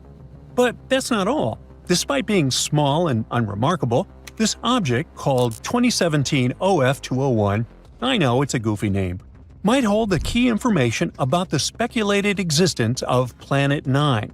Or, better said, it spoils the fun because instead of helping us find Planet 9, it could be the first tangible evidence that the theoretical 9th major planet was just that, a theory. But first, what exactly are dwarf planets? And why is this discovery so important? Well, in the early 21st century, researchers gained better telescopes and began discovering smaller, weirder celestial objects. It started with Eris in 2003, but the discovery of additional similar bodies led to Pluto losing its status as a, quote, true planet. To proudly carry the name of a planet, a space rock must check off 3 boxes. It must orbit the Sun, not another planet, like a moon would. It must be massive enough for its gravity to make it round. And it needs to be gravitationally dominant in its orbit.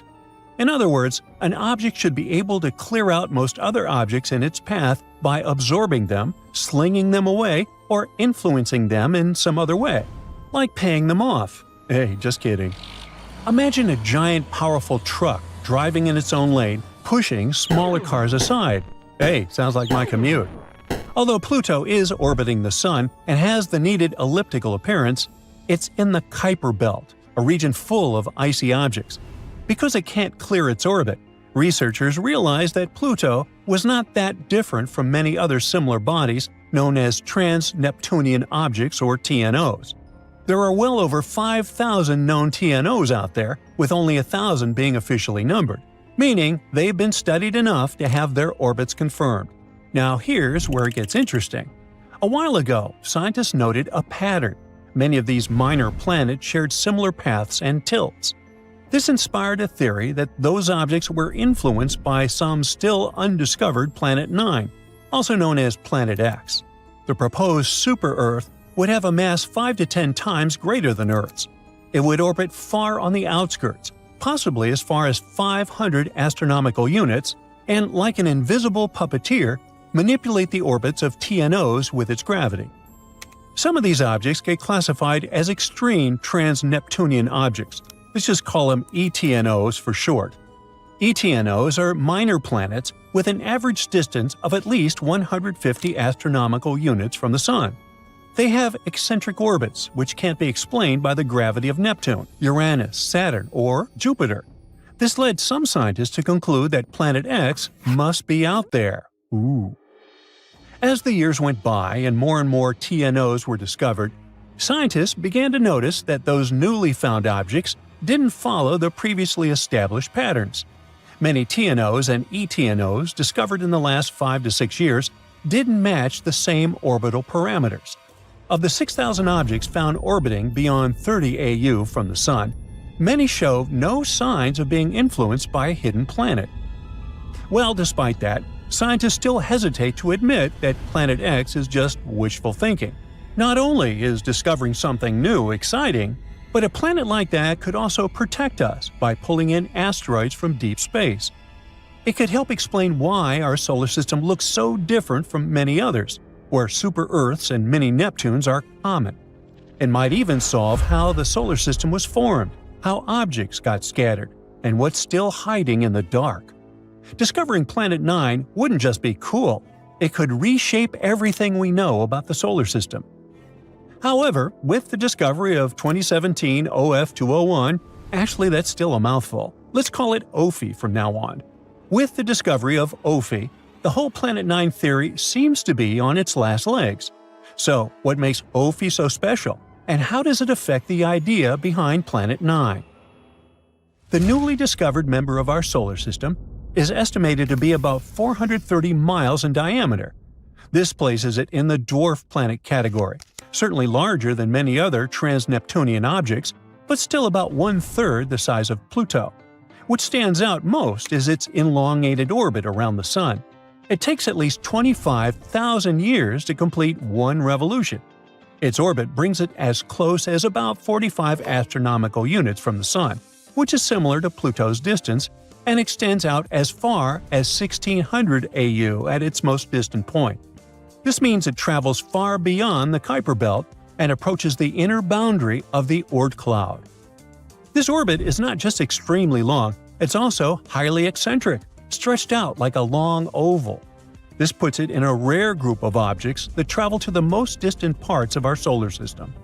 While there are objects with longer orbital periods, like comets that originate from the Oort cloud, they're much smaller than this newly discovered dwarf planet. But despite its relatively large size for such a distant object, OFI is nearly undetectable. It spends most of its time hidden from Earth's view, far from the inner solar system and too faint for current telescopes to spot. In fact, astronomers estimate it's only visible for about 1% of its 25,000-year orbit. In fact, this new dwarf planet came closest to the Sun in 1930, the same year Pluto was discovered, yet it slipped away unnoticed. Nobody spotted it back then, and it only got discovered in May 2025 completely by accident. By digging through archived data from publicly available telescopes, researchers pieced together its location from 19 separate images taken over 7 years. That's impressive detective work. So, what does all of this mean for Planet X? The archive photos have revealed that this object's orbit does not match any of the orbital clustering previously used to support the Planet 9 hypothesis.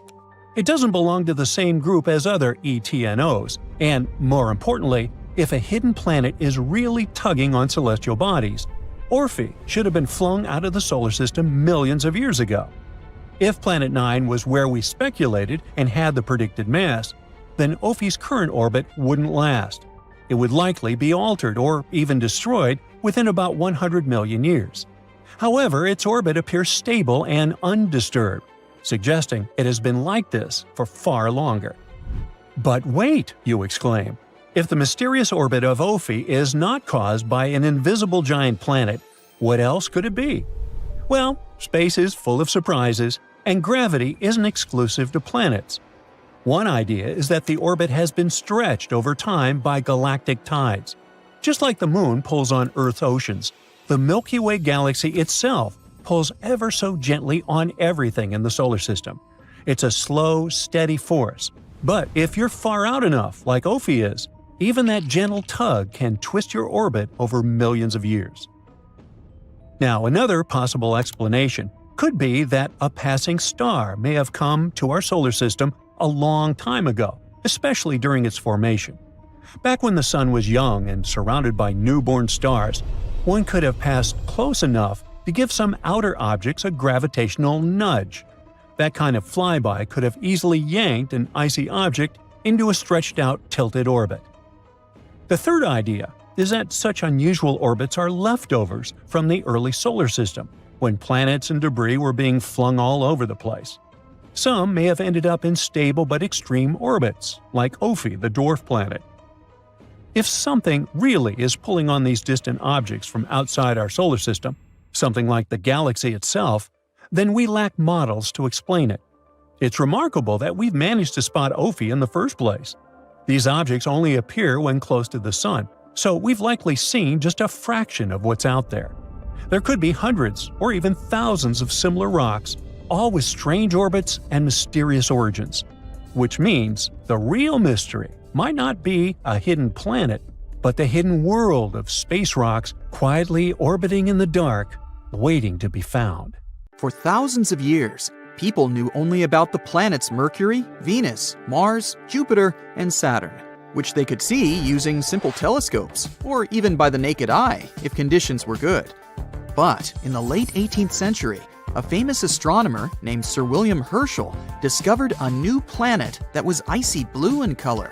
At first, people thought it was a star, but later they realized it was a planet. Today, we know it as Uranus, a planet that's more than 19 times farther away from the Sun than Earth. It's so far away that it takes Uranus 84 years to complete one trip around the Sun. This astronomer also discovered many other interesting things in space, like double stars and nebulae.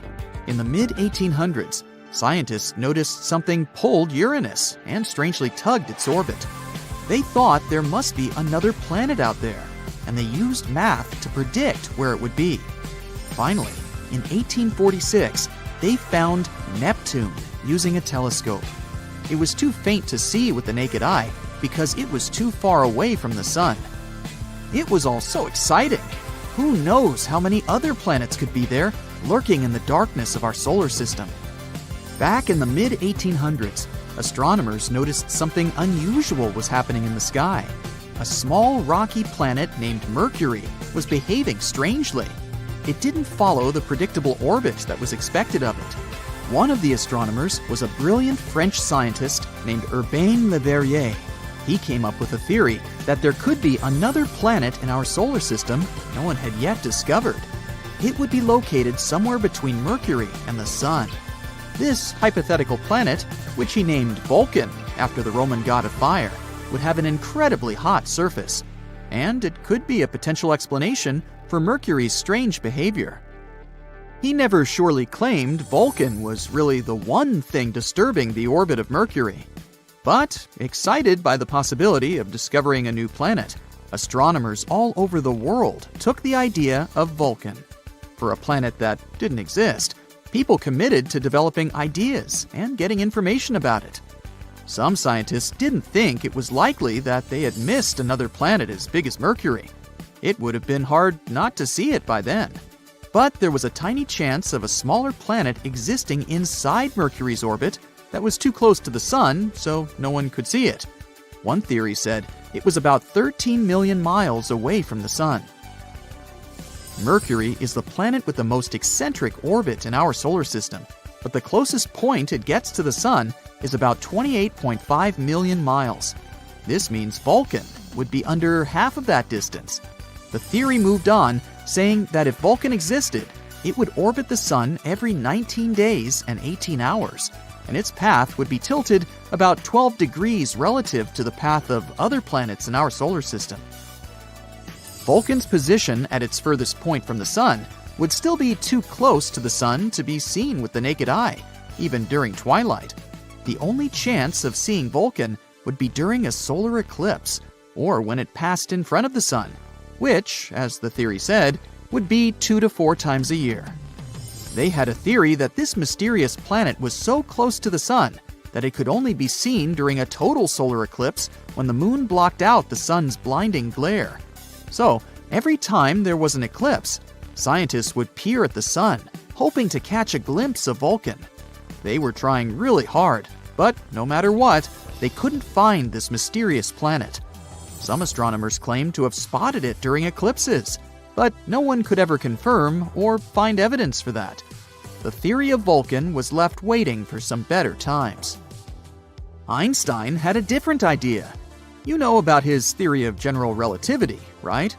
That's where he claimed gravity wasn't some sort of natural force, but a result of space-time curved because of the presence of giant space objects, like planets and stars. Planets circle around the Sun in their usual orbit because space-time is curved. That means the planets are kind of falling towards the central star of our solar system. And Einstein tried to explain Mercury's unusual orbit using his own theory of relativity. Unlike the other planets in our solar system, Mercury's orbit wasn't that circular. Instead, it seemed to wobble slightly, as if there was an invisible force pulling it away. Einstein said this could be happening because the massive gravity of our Sun was actually curving the fabric of space-time around it. He claimed it's possible this changed Mercury's orbit a little bit. It took the scientific community a while to test this theory, but it eventually seemed like the most plausible explanation. Even though Einstein's theory gave us a more elegant explanation for Mercury's strange orbit, some scientists were still holding out hope for Vulcan. It was especially hard to let go of the idea of Vulcan because Mercury is also the planet that's really hard to see from where we're standing. But later, more and more scientists started accepting Einstein's theory above their imagination, and they would observe a total solar eclipse specifically to test Einstein's theory of relativity, not because of Vulcan. And Vulcan is not the only hypothetical planet everyone was talking about. In the newer age, some believe there could be a mysterious planet lurking in the outer part of our solar system, but this one is more likely to exist. No one has seen it directly yet, but computer simulations show this so-called Planet 9, or Planet X, is probably somewhere there beyond Neptune.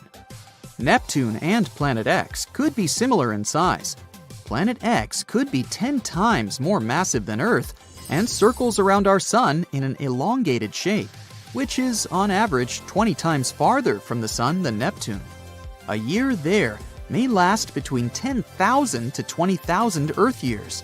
By comparison, a year on Neptune lasts 165 Earth years. Something this big moving out there beyond Neptune could explain the unusual orbits of smaller objects in the Kuiper Belt. The Kuiper Belt is the area of our solar system beyond Neptune and where it orbits.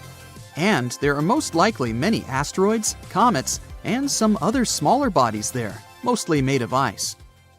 There was another hypothetical planet called Nibiru. Remember those rumors that the world could end back in 2012? One of the popular scenarios was Nibiru, which some claimed would hit our home planet at the end of the year. Of course, nothing happened. We're still here, all set and good, but the idea of Nibiru seemed interesting. Stories started in the 1970s when a man named Zecharia Sitchin mentioned Nibiru in his book, The 12th Planet, claiming it orbits the Sun every 3,600 years. But there's no chance a planet with such an eccentric orbit wouldn't disrupt other planets in our solar system with its gravity. And if it was really coming that close to Earth in 2012, we were supposed to be able to see it with the naked eye. Some simple calculations showed Nibiru would have been nearly as bright as Mars at its dimmest and brighter than the faintest stars you see from a city. Oh well, maybe we'll have more luck in the next 3,500 and something years. In 2011, a comet named Elenin appeared that many people thought could be Nibiru.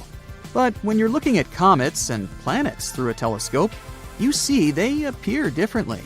A comet has a coma, which is a gas atmosphere, together with a tail, something a planet doesn't have. Plus, this comet didn't slam into the Earth. It came too close to our Sun and fell apart. The leftover pieces will continue moving on their way to the outer solar system for the next 12,000 years. Now, if Earth were the size of a nickel, Neptune would be about as big as a baseball. That's impressive, but it's nothing compared to the giant ninth planet that might be hiding out there. Now, our Planet 9's discovery saga might have finally come to an end. Turns out, the problem wasn't where we were looking, but how. And researchers might have just made the biggest solar system discovery in decades. You see, the idea of finding a planet beyond Neptune has been around for years now. I know, back in school, you probably learned that the ninth planet was Pluto.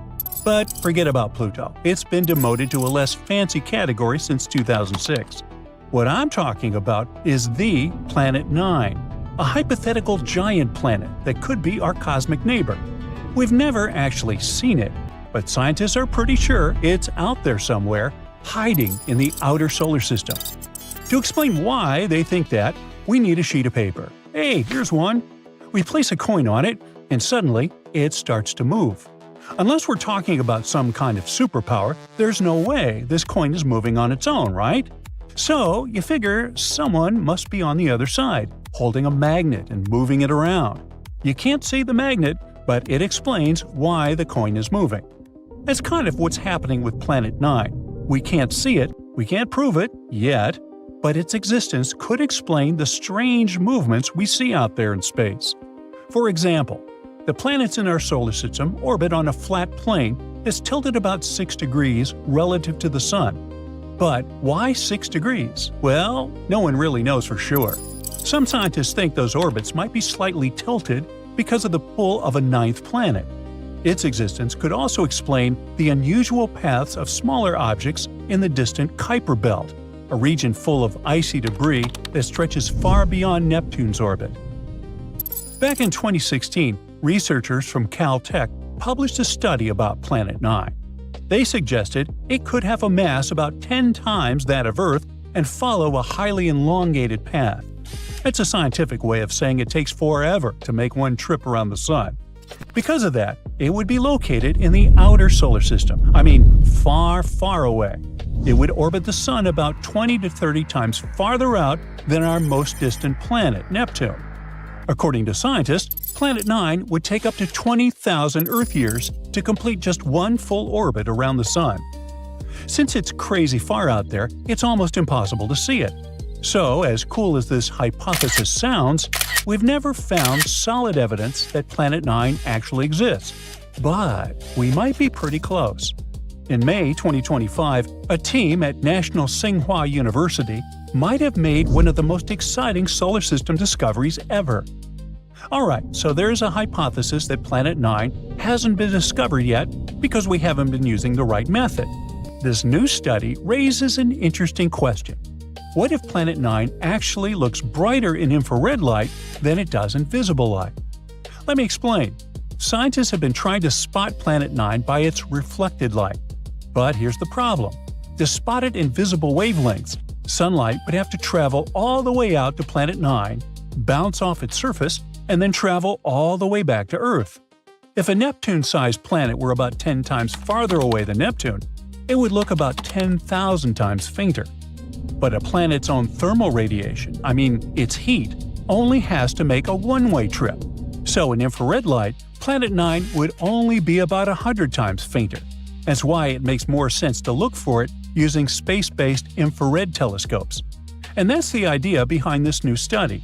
The team started digging through archives, searching for old infrared sky survey data, and they pulled it from two main sources. First, IRIS, a satellite launched in the 80s that scanned the sky for almost a year. Then, the Japanese satellite Accretion, another infrared observatory that operated between 2006 and 2011.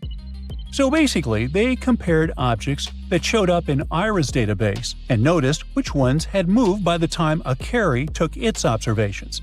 And by doing that, the researchers found something incredible, an object that might just be our long-lost ninth planet.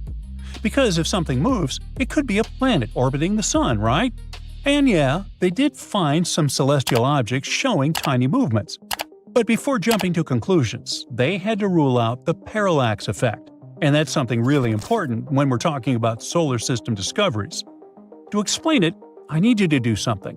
Hold one finger in front of your face. Close one eye, and now switch. Your finger seems to move a tiny bit, right? That's because you're looking at it from a slightly different angle, from one eyeball to the other. The same thing happens when we look out into space from Earth. Since our planet orbits the Sun, our view of very distant objects shifts just a little. That effect is called parallax. My point is, because of this effect, Planet 9 would appear to move across the sky as Earth goes around the Sun. On any given day, it might seem to be in one spot, but 6 months later, when Earth is on the opposite side of the Sun, it would look like it shifted. 6 months after that, it would seem to move back again. Scientists had to account for parallax. Actually, they had to remove its effects. So the team looked at images of the sky taken on the same date every year. Because on that same date, Earth is always in the same spot in its orbit. That means if Planet 9 is real, it would show up in the same place in those images every year. No fake wiggle from parallax, just its real position. This careful search led them to a single object, a tiny dot in the infrared data. This strange little spot had moved slightly along its orbit around the Sun over the 23 years between IRIS and Accretion. Wait, could that be it? Did astronomers just confirm a hidden planet? Well, maybe. But don't get too excited. The data we have on its motion over that time is not enough to figure out its full orbit. So, for now, we still can't say for sure if this mysterious object is really Planet 9. It's definitely a strong candidate, though. Based on how bright the object appears, the team estimates it could be pretty massive, and that came as a big surprise. You see, previous NASA research ruled out any Jupiter-sized or Saturn-sized planets hiding out there, but a smaller world would have gone undetected. So the scientists were looking for something just a bit bigger than Earth. But it turns out this mysterious planet might be more massive than Neptune. Now that they've discovered Planet 9, supposedly at least, the plan is to keep tracking it and collecting new data. But don't think the road ahead will be easy. Because since the Accretion satellite spotted it for the first time, that object didn't just sit still. It's been moving slowly through space ever since. So now scientists need to use regular telescopes on Earth to look for it again. And here's the tricky part. They're not exactly sure where it moved to, so they have to search a pretty big patch of the sky. And so far, no matching object has been found. Whether this really turns out to be the Planet 9 discovery or not, only time will tell. For now, its existence is still up for debate. But with powerful new technology on the way, like NASA's Nancy Grace Roman Space Telescope, astronomers are more determined than ever to uncover the truth. And if Planet 9 really is out there, hiding in the cold, dark edges of our solar system, it's running out of places to hide. Colonizing other planets is like the ultimate cosmic adventure. It's a challenge that's captured the imagination of humans for centuries, and it's something we've always dreamed of doing. One of the most popular candidates for this role is Mars, and this isn't surprising. Mars is a rocky planet that is similar to Earth in many ways, and it even has evidence of water on its surface. This makes it a prime candidate for human colonization. Many scientists and engineers are working on plans to send humans to Mars and establish a permanent settlement there. But what about the other candidates? There are many planets and moons in our solar system, so why not colonize something else? For example, Ceres. Ceres is the ultimate cosmic treasure trove. It's a dwarf planet, not a full-fledged one, just like Pluto. It's located in the asteroid belt between Mars and Jupiter. This dwarf planet is the closest to the Sun, and it's adorably tiny. The entire planet is about the same size as the state of Texas. So why choose it? Because Ceres may be a rich source of valuable resources. The surface of Ceres is covered in craters and other geological features, and scientists believe that beneath its surface, it has a thick layer of water ice, which means that deep underground, it may have an ocean of liquid water. If this is true, Ceres could be a valuable resource for future space missions. It could potentially provide a source of water for human exploration of the solar system. So, can we colonize it? And if so, how do we do that? Actually, many scientists and space enthusiasts have proposed this idea. To colonize Ceres, we'd have to use the same methods used to establish colonies on the Moon, Mercury, and the satellites of Jupiter and Saturn. Don't worry, it's not that hard. We just need to figure out how to adapt to a very thin atmosphere, to extreme temperatures, and pressure, and, well, all the other nasty stuff. But let's stay hopeful. At the end of the day, it all comes down to resources. We'll need water, minerals, silica, and other raw materials. All this would help us to create a self-sufficient colony. And luckily, Ceres is full of these things. So, first of all, we could locate the places of residence inside the craters of Ceres. We could build domes there that would protect us from all sorts of dangerous things, like radiation. We could also mine regolith in the asteroid belt. Regolith is a residual soil that appears as a result of cosmic weathering of the rock. Basically, it's something like the surface layer of soil on the Moon. Why do we need it? Well, because we could use it to 3D print the base layers next to the ice, so that our bases would be located near the water. We could then use these base layers to print other structures, like houses. We could also collect ice and organic molecules to create water. And by combining water with regolith, we would get soil in which we could grow plants and food. Wonderful! There's also another option. A colony could be created underground. That is, right next to the icy crust of the planet. Now, if in the future we'll be some kind of super cool scientists, we could try to accelerate the rotation of Ceres, which sounds crazy, but would be pretty beneficial. It would help us to create artificial gravity inside the underground colonies. And speaking of gravity, all of these things may sound cool, but let's discuss the difficulties that lie ahead of us during colonization. To colonize Ceres, we would need to overcome a number of challenges. To begin with, we need to develop technologies that will help us even get to Ceres. We need some kind of ships that would be capable of long flights into deep space. For them, first we need to create some kind of nuclear thermal or nuclear electric traction, and maybe an even more advanced type of fuel. Then we'll also need technology to help us sustain life in this small rocky world. That is, tools to extract and use local resources. Also, since there's no atmosphere on Ceres, we would have to wear spacesuits and live in pressurized habitats. And this is only the beginning. Living on the planet itself won't be an easy task either. For example, what about extreme temperatures, or radiation, or the mentioned incredibly weak gravity? The latter is definitely one of the biggest problems.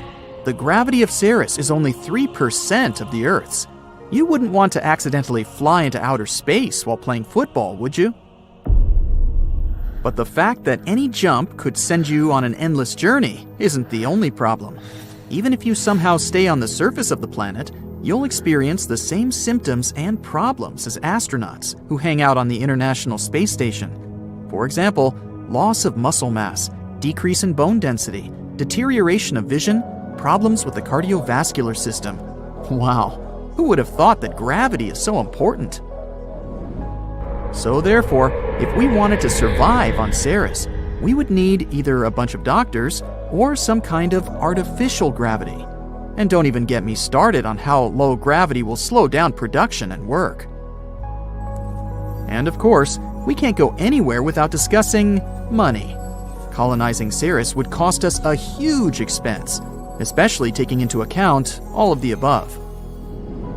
And yet, despite all these things, Ceres still stays one of the best candidates for colonization.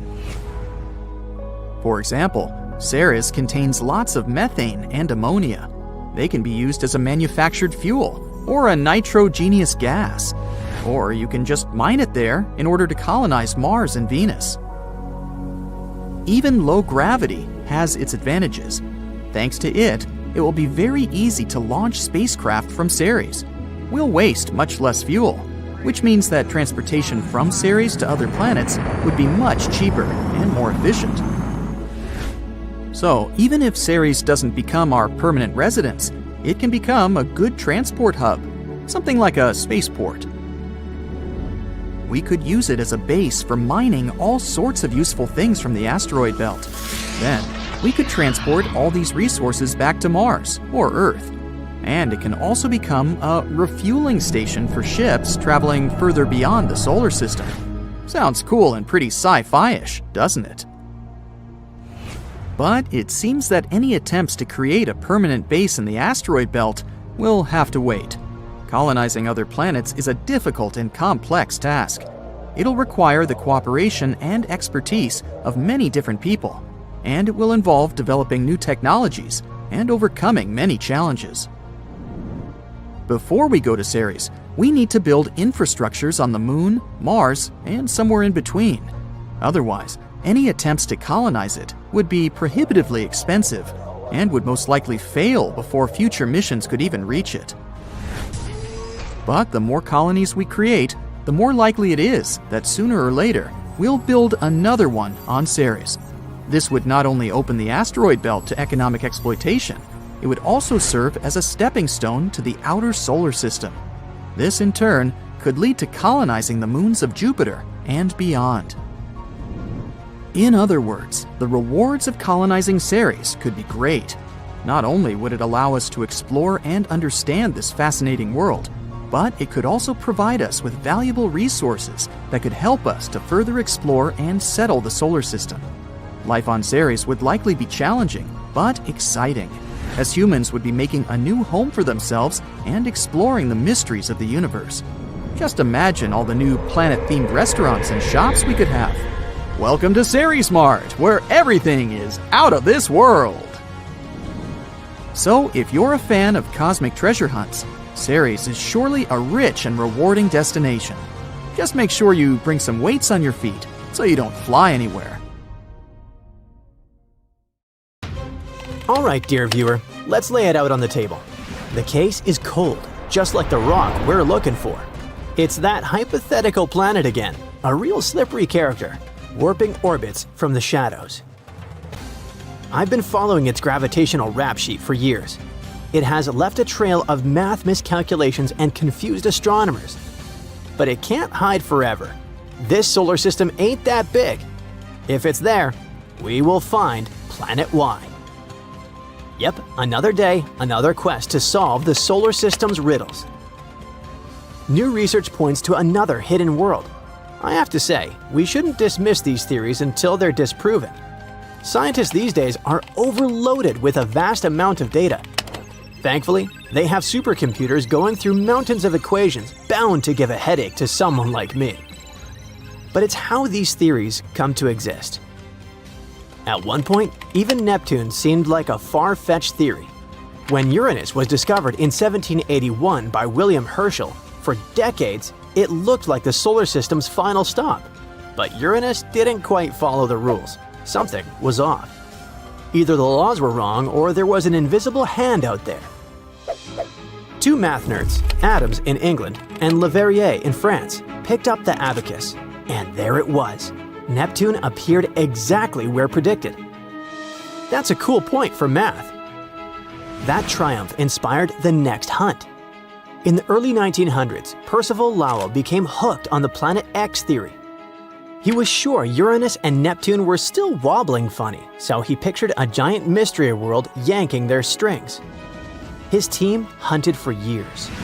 And in 1930, Clyde Tombaugh found Pluto. Pluto is Planet X? Nope, not so fast. Pluto was too small, it didn't fit. The hype faded, and decades later, Voyager 2 showed that weird orbits made sense all along. Planet X, at least Lowell's version, had never existed. Then came Planet 9. In 2016, researchers noticed that distant Kuiper Belt objects weren't scattered randomly. Their orbits clustered strangely, as if something was tugging them into line. They proposed a super-Earth, 5 to 10 times Earth's mass, orbiting hundreds of AU away. Simulations made it look convincing, but no one has seen it yet.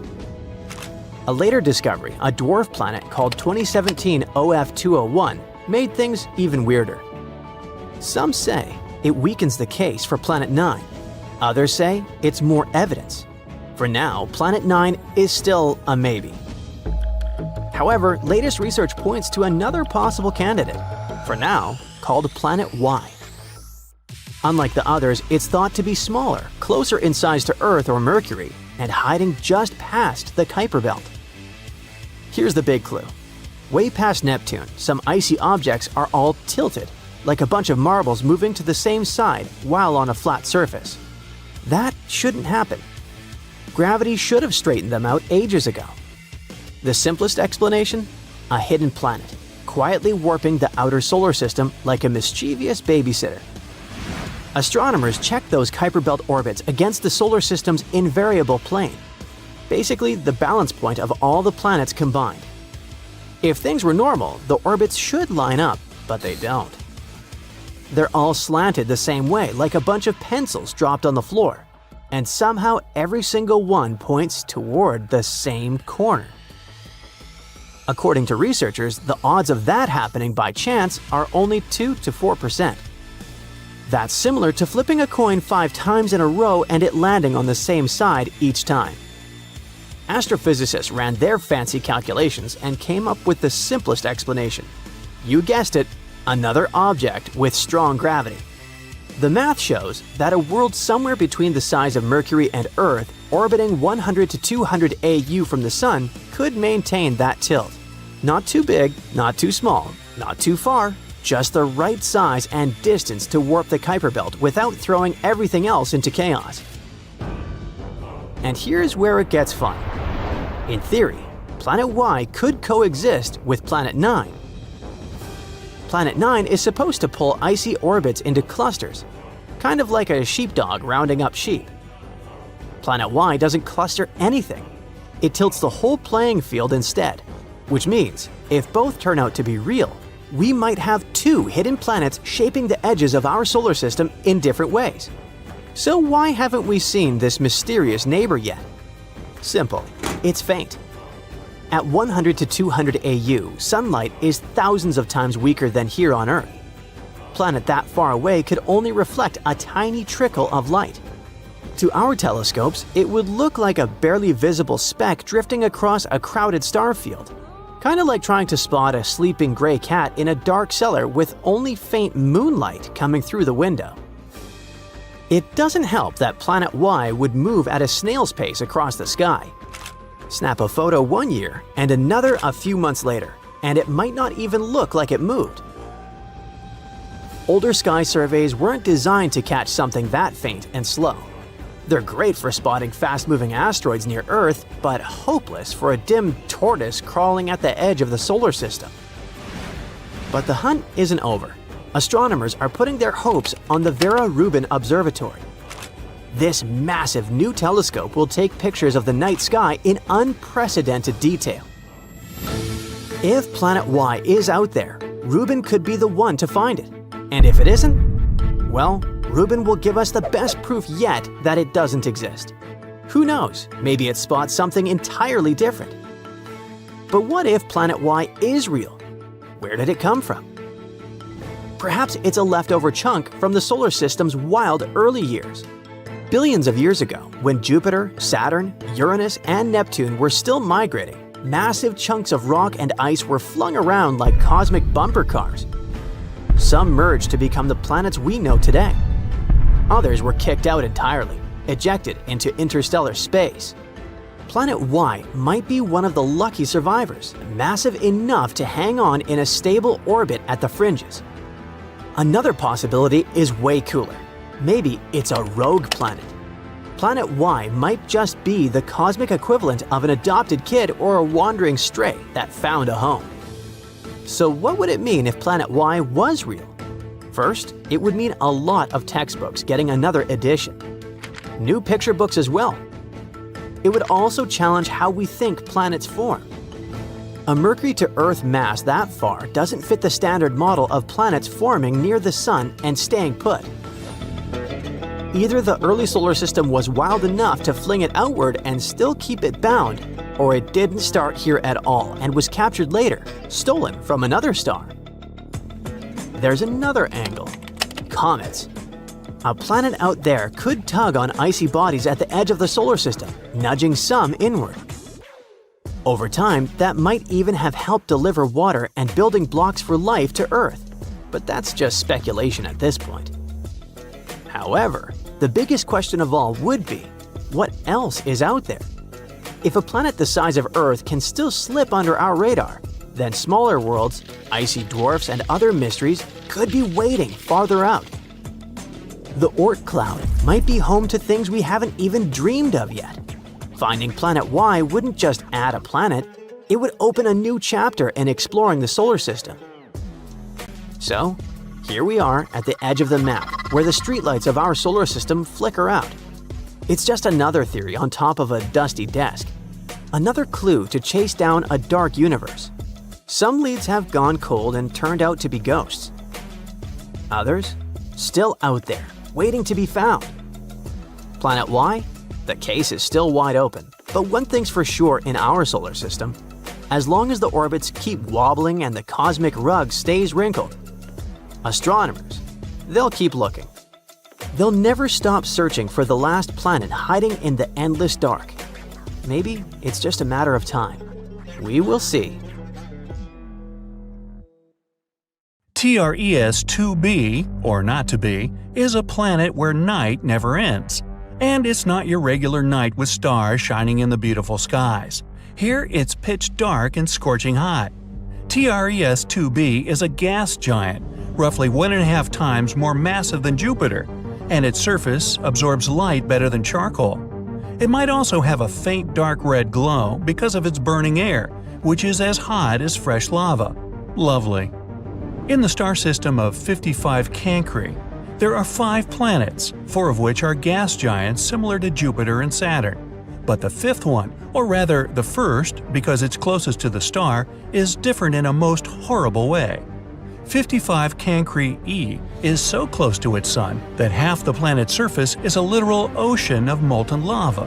The other half is in eternal darkness because it never sees the sun. The planet is always turned to its star on one side. And between the scorching and the dark, there's the twilight zone, a thin strip of gloomy nothingness. That's a getaway spot. HD 189377b, well, I'm not going to say that again, is the only exoplanet in the orbit of its star. And at first glance, it looks quite pretty, blue and white swirls making up wondrous patterns on the surface. But these pleasant colors actually come from hard silicate particles in the planet's atmosphere, which means it rains glass here. But the worst is that winds reach the speed of 5,400 miles per hour, or almost Mach 7. Well, for comparison, the fastest wind speed on Earth was 254 miles per hour, over 20 times less.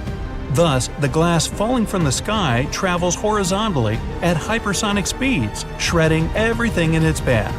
Better duck. The next system, whose name I won't even try to pronounce, this one, has 3 exoplanets, which are all being slowly destroyed by their own star. It happens because that star is not irregular. It's a pulsar, a rapidly spinning core of an exploded star. It creates powerful electromagnetic pulses in several directions while rotating at several thousand times per second. As a result, the planets orbiting this deceased star are slowly being eaten away and will eventually disappear entirely. Kepler 70, hey, I can say that one, is a hot blue dwarf star that exploded into a red giant some 18 million years ago. At the time, it was orbited by at least 2 planets, the closer of which was a Jupiter-like gas giant. Its name was Kepler 70b, and it still exists, but the overgrown star consumed it and transformed it into a blazing hot rocky world. Right now, it's one of the hottest planets ever discovered. Its temperature is higher than the surface of our Sun. It was lucky to survive spending time inside the star, but it's evaporating now and will probably be no more in the near future.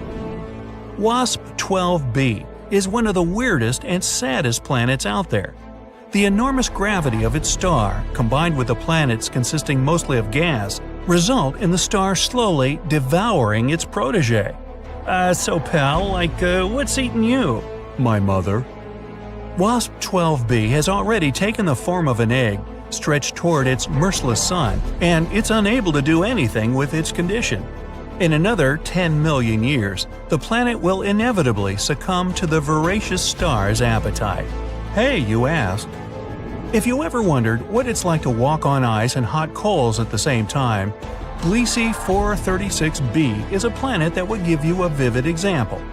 Being extremely close to its sun, the Neptune-sized exoplanet boasts temperatures hotter than a blazing oven, and yet it's covered in ice, which burns incessantly. This ice is much denser due to the enormous gravity of the planet, staying solid even under extreme conditions and not melting away. No list of frightening worlds could do without mentioning Venus, the Earth's evil twin. The second planet from the Sun has an atmosphere so thick and full of clouds that its surface is much hotter than that of Mercury. Volcanic eruptions constantly thrash Venus. Its gravity is almost 100 times stronger than ours, and those clouds I mentioned are not made of water but of sulfuric acid, which condenses and rains down on the ground, adding to the inferno. But even if you were brave, or crazy, enough to try to pass through these clouds, you probably couldn't. The winds up there are as strong as some of the most powerful hurricanes back on Earth. Here we have a very long name for a very, very cold planet. Although the host star is not too far away, it's a small and rather cool red dwarf, whose light and heat barely even reach the planet. The temperatures out there fall as low as minus 370 degrees, which is only marginally warmer than absolute zero. The exoplanet is thus dark, gloomy, and covered in eternal ice that never thaws. I thought I thaw that somewhere.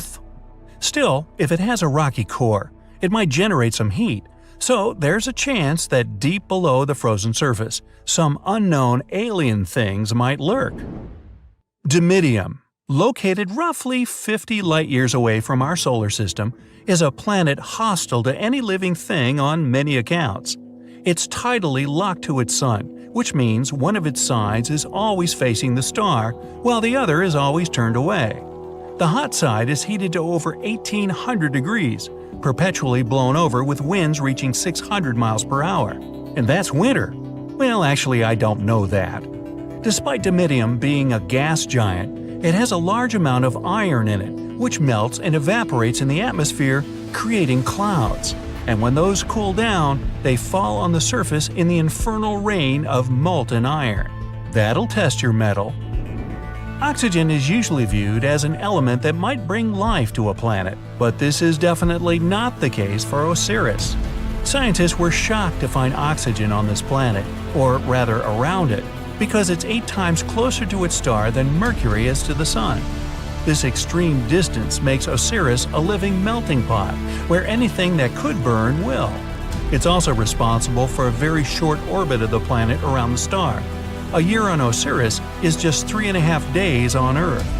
To boot, the atmosphere of the planet is constantly blown and melted away by the heat from its sun. Vacation? Nah, let's keep looking.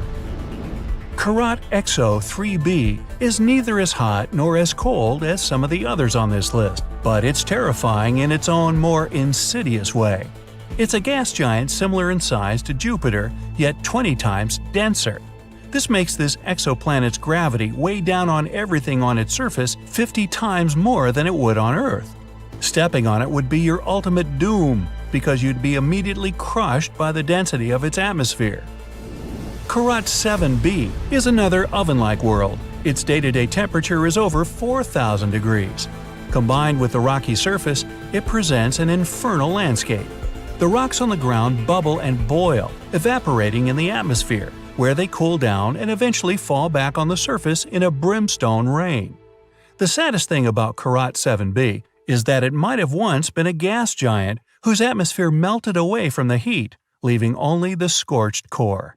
Our solar system might have some more planets up its sleeve. We know about 8 official planets, but they're not the only ones that survived the chaotic formation of our solar system 4.5 billion years ago. Astronomers say there are 3 categories of planets in our solar system. We're in the first one, the 4 rocky inner planets, Mercury, Venus, Earth, and Mars, that peacefully orbit the Sun. They're located within the main asteroid belt that separates Mars from Jupiter, which is in category number 2. That one's a group of planets in the outer solar system, the gas giants, Jupiter, Saturn, Uranus, and Neptune. These planets have huge amounts of ice and gas around what scientists believe to be their rocky cores. The third group lies beyond the area where our local planets are, somewhere further than Neptune. It's the realm where you'll find dwarf planets such as Pluto, Eris, and Sedna, and many smaller space bodies like comets. But new findings say there could be something else lurking in the dark, besides dwarf planets and tiny space bodies. Maybe even a new planet. Models scientists made say that our solar system used to have 1 or more rocky planets, the size of Mars or Earth.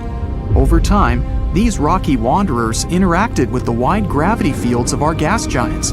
This kicked them into a far-out orbit, away from the neighborhood. The question is, if one of those Mars-sized planets survived and could really be somewhere out there. Scientists have made simulations to see what potentially happened. These showed that in half of such cases where planets interact with the gravity of gas giants, they get ejected into interstellar space. In the remaining half, there's this one rogue planet left in an orbit similar to the ones the Kuiper Belt objects are following.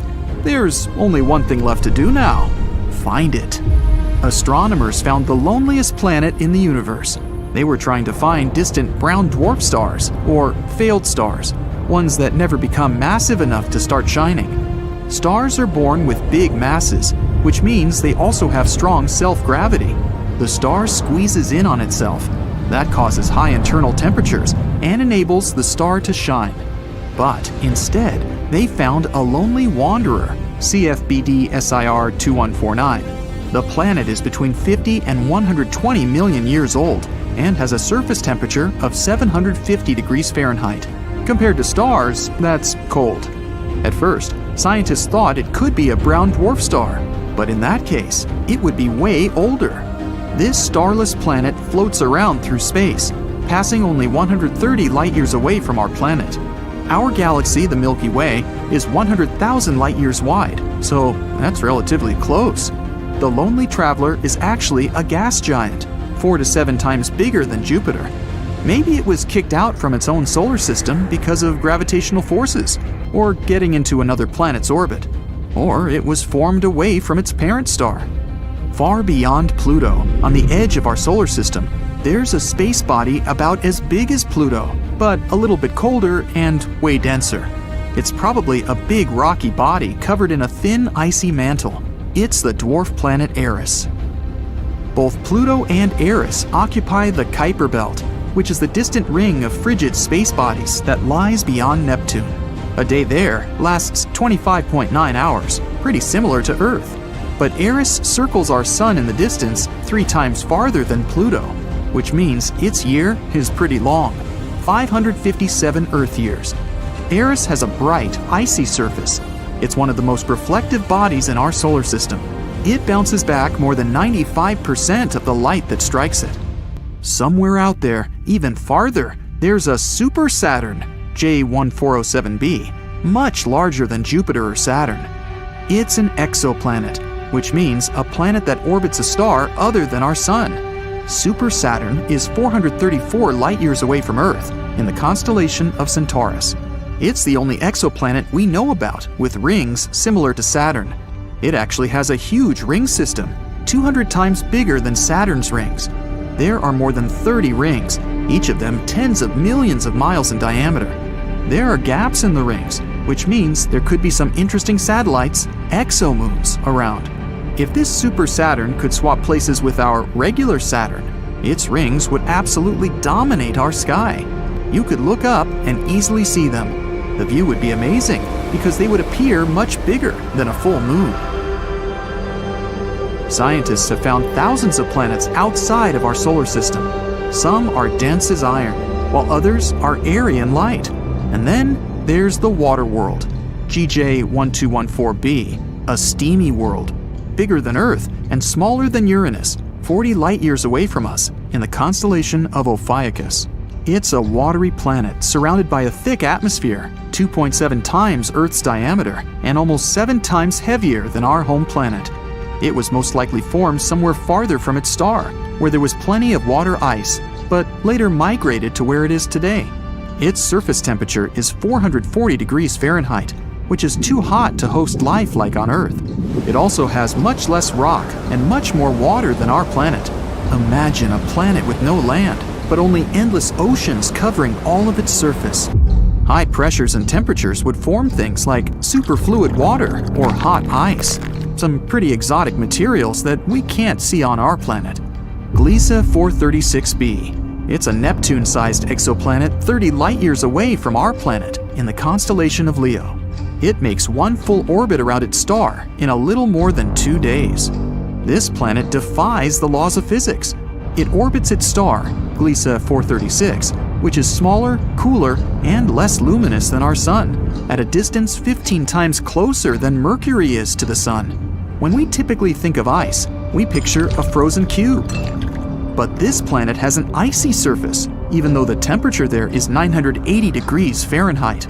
This temperature is way above the melting point, but the ice remains solid and burning hot.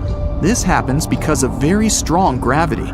It compresses the water vapor in the atmosphere into solid ice. The pressure here doesn't allow the ice to melt, no matter how hot the surface is. Now imagine being on a mysterious planet and it suddenly starts raining sapphires and rubies.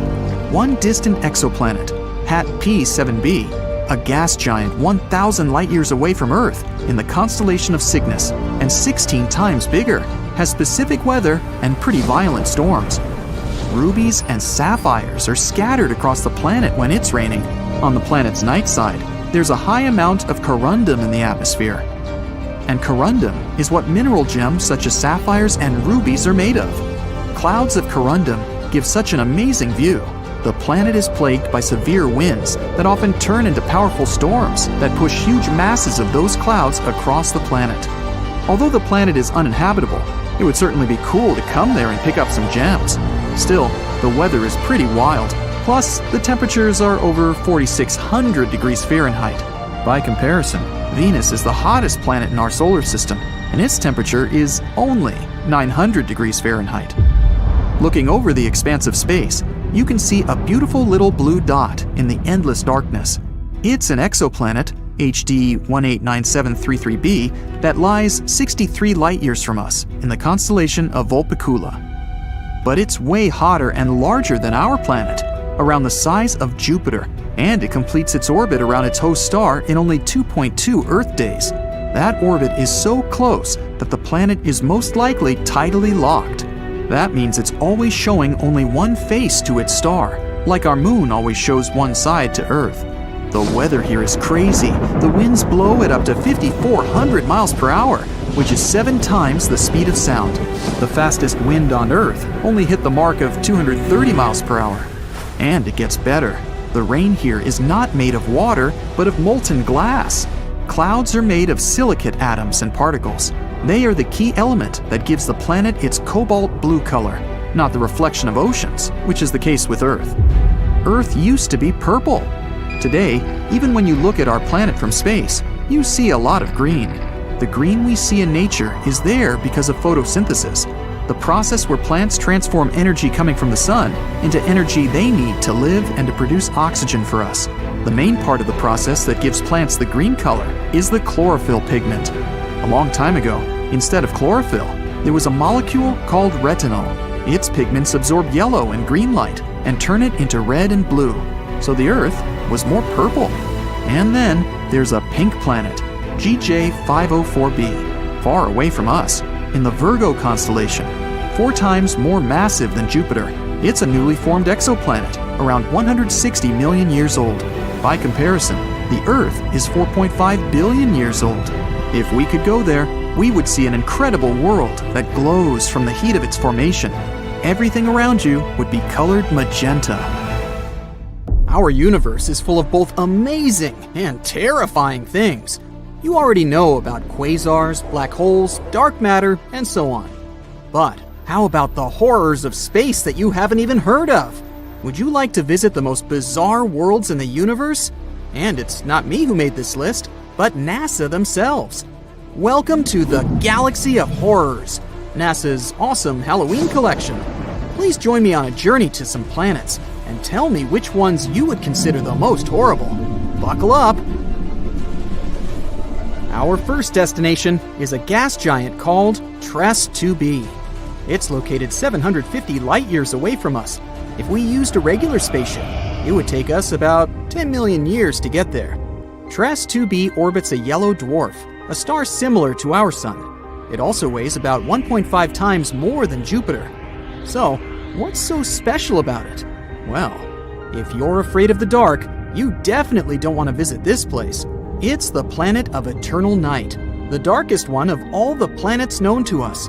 But it's not that far from its star, so why is that? The thing is, the surface of TESS 2b reflects light even worse than coal does. Because of this, it seems that there's no light at all. If you were flying across the surface of this planet, it would be like walking with a blindfold on your eyes. Oh wait, actually there is some light. An eerie deep red glow surrounds the surface of the planet. This glow is created by the burning atmosphere, which makes TESS 2b a scorching planet. The air there is even hotter than lava. Oh, but if you think that was bad, let me show you the next place of our horror journey. NASA wasn't beating about the bush while nicknaming this one. Now, we're not just talking about one planet, but 3 at once. They're also located quite far away, 2,300 light years from the Sun. We would have reached them by ship in about 35 million years.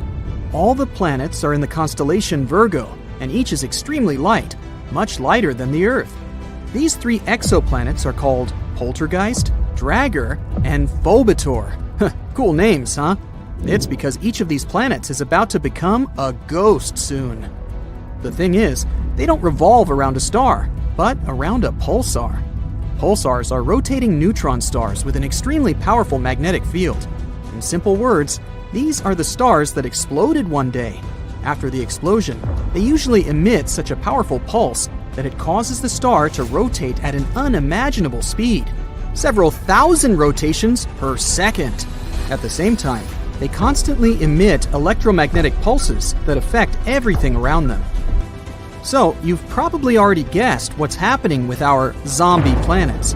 They're slowly, gradually being destroyed under the gigantic influence of radiation. One day, they'll disappear without a trace. Ghost-like planets orbiting an undead star? Yeah, Zombie World is a fitting name. It's also not surprising that scientists nicknamed this pulsar Lich, despite the long official name. Well, at least these guys stick together on their final dance.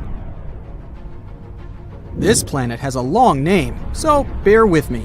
HD 189733b. This gas giant is 65 light years away from us. It would have taken around 1 million years to get there on a spaceship. This planet is slightly more massive than Jupiter and orbits its star, an orange dwarf, all alone. At first glance, it may seem friendly. A pleasant blue color and curls on the surface. Kind of resembles a summer sky or foam on sea waves, right? Oh, looks are very deceptive, my friend. This planet has a pleasant cobalt blue color due to the hazy, blow-torched atmosphere. This atmosphere contains silicates that condense when heated. In other words, the clouds on this planet have rain made of glass. Yes, it rains hot glass shards here. Oh, and if that's not enough, there's a raging wind on the surface, which is moving at a speed of 5,400 miles per hour. Just to compare, the fastest wind on Earth had a speed of 254 miles per hour, about 20 times weaker. And because of this, hundreds of thousands of glass shards rush horizontally across the planet's surface at breakneck speed. I really don't envy anyone who would want to try to land there. By the way, this isn't the only example of strange rains in our universe. For example, it rains molten iron on the planet Dimidium. Or let's take so-called carbon planets. Their existence hasn't yet been proven, but if they do exist, there would be tons of black poisonous clouds, and it would rain pure gasoline and hot liquid asphalt. Oh, and also, raindrops would explode upon touching the surface. Nothing special. The next planet, though, is actually really strange. It didn't just revolve around its star, it lived inside the star. This cosmic miracle is called Koi 55b, or Kepler 70b. This planet is very far away from us, 4,000 light years. It would take about 70 million years on a spaceship. It's twice as light as Earth and fully rotates around its star in just a couple of hours. A long time ago, it was an ordinary Earth-like planet about the size of Jupiter. It was peacefully and calmly orbiting its red dwarf star, Koi 55. But everything changed about 700 million years ago. Perhaps you've heard that in a couple billion years, our sun will begin to expand into a huge star, absorbing everything in its path. Well, this is the fate of red dwarfs. Sooner or later, they increase, turning into incredibly hot blue giants. The same thing happened with Koi 55. This star began to increase in size and heat up in temperature, gradually turning into a blue-white giant. It was ready to devour its nearest planets. But Koi 55b didn't care about it. When the star reached it, this planet just settled inside. And moreover, after some time, it left its star, simply returning to the new orbit. How was that even possible? Life inside its star turned Koi 55b into a red-hot round stone. It's one of the hottest planets we've discovered so far. The temperature on it reaches 12,000 degrees Fahrenheit. It's hotter than the sun, which is, let me remind you, an actual star. And for some reason, it's still alive and lives as if nothing happened. Unfortunately, sooner or later, the planet will disappear anyway. It's slowly evaporating itself due to the incandescent atmosphere. But still, it somehow managed to survive the journey through the star, which isn't typical for regular planets, to put it mildly. I envy this willpower. However, not all planets are so lucky. Some are gradually being destroyed by their stars, and there is even an entire system among them. This last planet is a sad loner. It's located 870 light-years away from us. The journey by ship to it would take about 25 million years. This planet is about 1.5 times more massive than Jupiter. This is a very sad, dark planet. A doomed gas giant, which is very similar to hot Jupiter, orbits its star all alone. At the same time, it's located so close to its star that its orbital period takes just 1 day. Of course, because of this proximity, the star gradually absorbs WASP-12b. The scorching heat of the star is slowly destroying and devouring the planet's atmosphere. The planet has only around 10 million years left. But what's more interesting, because of this stretching, WASP-12b acquired the shape of an egg. It doesn't even resemble an actual planet anymore. It's also very hot. The surface temperature of the gas giant reaches 4,000 degrees Fahrenheit. Also, a spectrograph of cosmic origin, or COS for short, found that the planet exchanges matter with its star. They're located so close that they give each other part of their chemical elements. This is a common phenomenon in closely spaced binary star systems, but this is the first time scientists have seen this in a star-planet relationship. What a unique system. To be honest, if I was guaranteed complete security, I'd be excited to visit at least some of them. What about you? Please let me know in the comments. So, astronomers have just announced that they might have found signs of possible life on a planet outside our solar system. Wow! This distant world is called K2-18b, and it sits about 124 light-years away in the Leo constellation. So, what life are we talking about? Little green men? Octopus-like tentacled creatures? Well, not exactly. First things first, let's define what life is. It's what distinguishes animals and plants from inorganic matter, like the ability to grow, reproduce, and change. Now, what do we need to support life? If what comes to your mind is water, bingo! Scientists have the feeling that K2-18b might be covered in oceans, and if it's so, it can support tiny forms of life, like microbes. A team of researchers from the UK and the US used the James Webb Space Telescope to look at the planet's atmosphere. They found hints of two very special chemicals. On Earth, only living things can produce those, and the living things I'm talking about are mostly tiny ocean plants called phytoplankton. So, basically, this planet might indeed host life in the form of algae. Now, of course, scientists still need more proof before getting too excited. We should keep in mind that it's possible that those chemicals were made by something we don't understand yet, not necessarily by living things. But still. K2-18b is a big boy. It's more than 8 times heavier than Earth and about 2.5 times larger. So what makes it even more interesting is that it's located in the Goldilocks zone around its star. That means it's not too hot and not too cold there, just right for the existence of liquid water, which is highly important for life as we know it.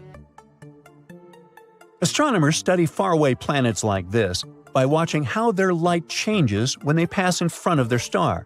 This allows us to figure out what kinds of gases are in the planet's atmosphere.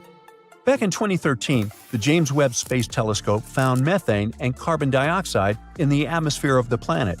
These are carbon-based molecules, and it was the first time they were found on a planet in the habitable zone. Scientists also saw a weak signal of a chemical called DMS, which is mostly made by tiny ocean life here on Earth. So, the researchers pointed the telescope at the planet again a year later using a different tool that could pick up more light details.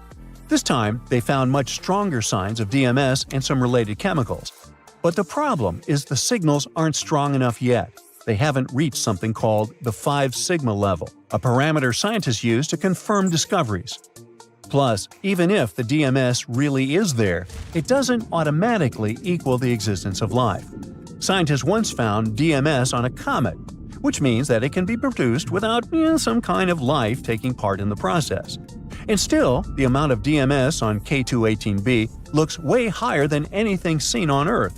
That's why some astronomers are sure it's coming from something living. K2-18b has been a top pick for what scientists call a Hypothetical planet. This term means a big, watery world with thick hydrogen atmosphere. It's not the kind of place where extraterrestrial civilizations like in movies would live, but it could be home to tiny life forms, like the microbes that once lived in Earth's oceans billions of years ago. Once again, not everyone agrees on how friendly K2-18b really is for life. Some scientists think planets like this might actually be too close to their stars to hold on to liquid water. K2-18b orbits its star every 33 days, which is pretty fast, and could mean it's too hot. That's why some experts claim that even if the planet has any water at all, it might be boiling.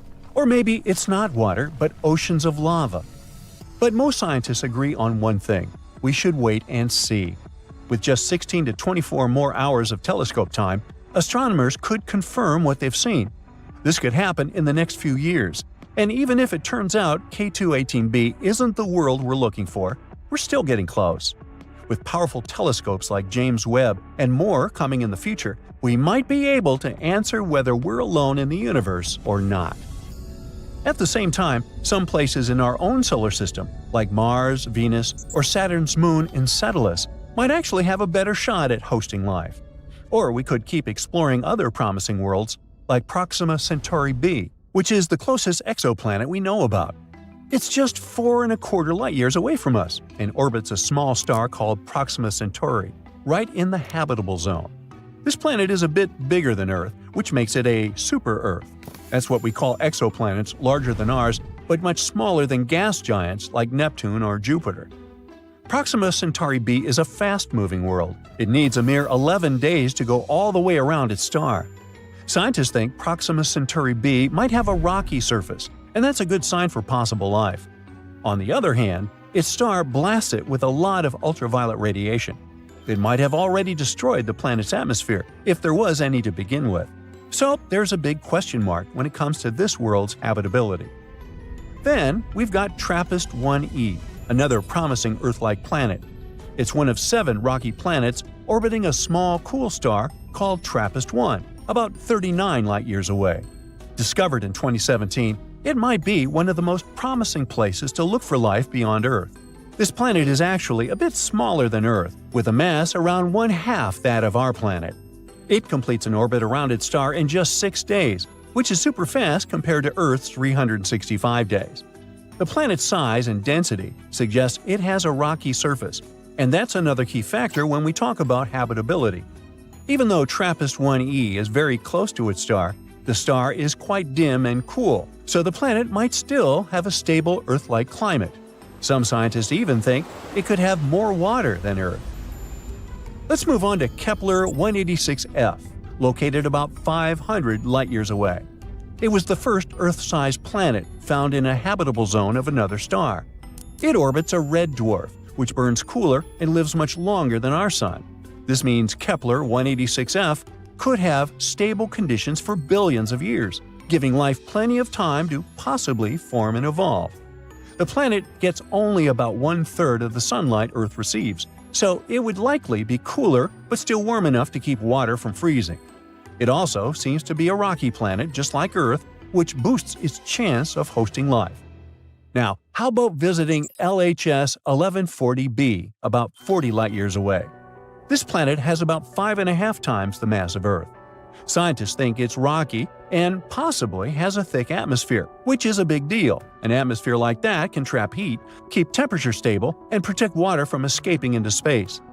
This world orbits a quiet red dwarf star, so it's not constantly blasted by harmful flares like some other exoplanets are.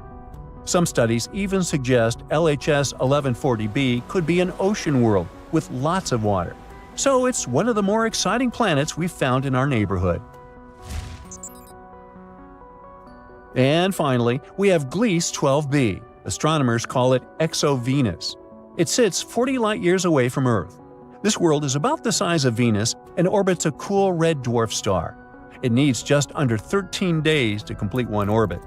The temperature on the planet is around 107 degrees, which is quite warm but still okay for life. The thing that makes Gliese 12b so interesting is that it could help us understand how Earth-sized planets around cool stars hold on to their atmospheres. That's important because an atmosphere is crucial for things like liquid water and protecting life from harmful radiation. According to some researchers, Gliese 12b is one of the best chances we have to figure out whether planets like this can stay habitable. How about a mysterious object that used to orbit between Mars and Jupiter? At one point in the early days of the solar system, it was destroyed by some catastrophic event. This space body is called Phaeton, and this planet is totally hypothetical. But some people believe that the debris the planet left behind could have formed the asteroid belt. If you like this kind of content, please give it a non-hypothetical like and subscribe. Your support is very important to us. Thank you. Now, at the start of the 19th century, people hadn't discovered the asteroid belt yet. But in 1801, one astronomer spotted the largest asteroid in our solar system, Ceres. At that time, it was believed that a planet was orbiting between Mars and Jupiter, and Ceres seemed to be a suitable candidate. But the next year, another astronomer discovered one more space object with a similar orbit. It was an asteroid that was later named Pallas. These discoveries made scientists conclude that these two objects could have been fragments of the very planet that had once been dwelling between Mars and Jupiter. The following discovery of two more asteroids, Juno and Vesta, seemed to confirm this idea. Only in the 20th century did the hypothetical planet get its name, Phaeton. It was actually a name taken from Greek mythology, meaning shining one. The hero with this name was the son of the sun deity, Helios. who rode his solar chariot across the sky every day, giving humans the heat and light necessary for survival. One day, Helios allowed Phaeton to drive his chariot. But the sun didn't manage to control the horses. Everything went wrong, and Earth was about to burn down. That's why the main deity, Zeus, had to stop Phaeton with a thunderbolt. The idea of the asteroid belt being the sad result of the planet's destruction was called the disruption theory. And of course, there were several ideas explaining the planet's tragic fate. The most obvious one is that Phaeton was hit by a large space object. It could be another hypothetical body called Nemesis. Some people believe that it's our sun's companion star. According to this theory, the sun has a small companion star that has an extremely elliptical orbit. This orbit periodically brings it close to the Oort cloud, a large sphere of icy objects surrounding the sun. This, in turn, causes a lot of mess.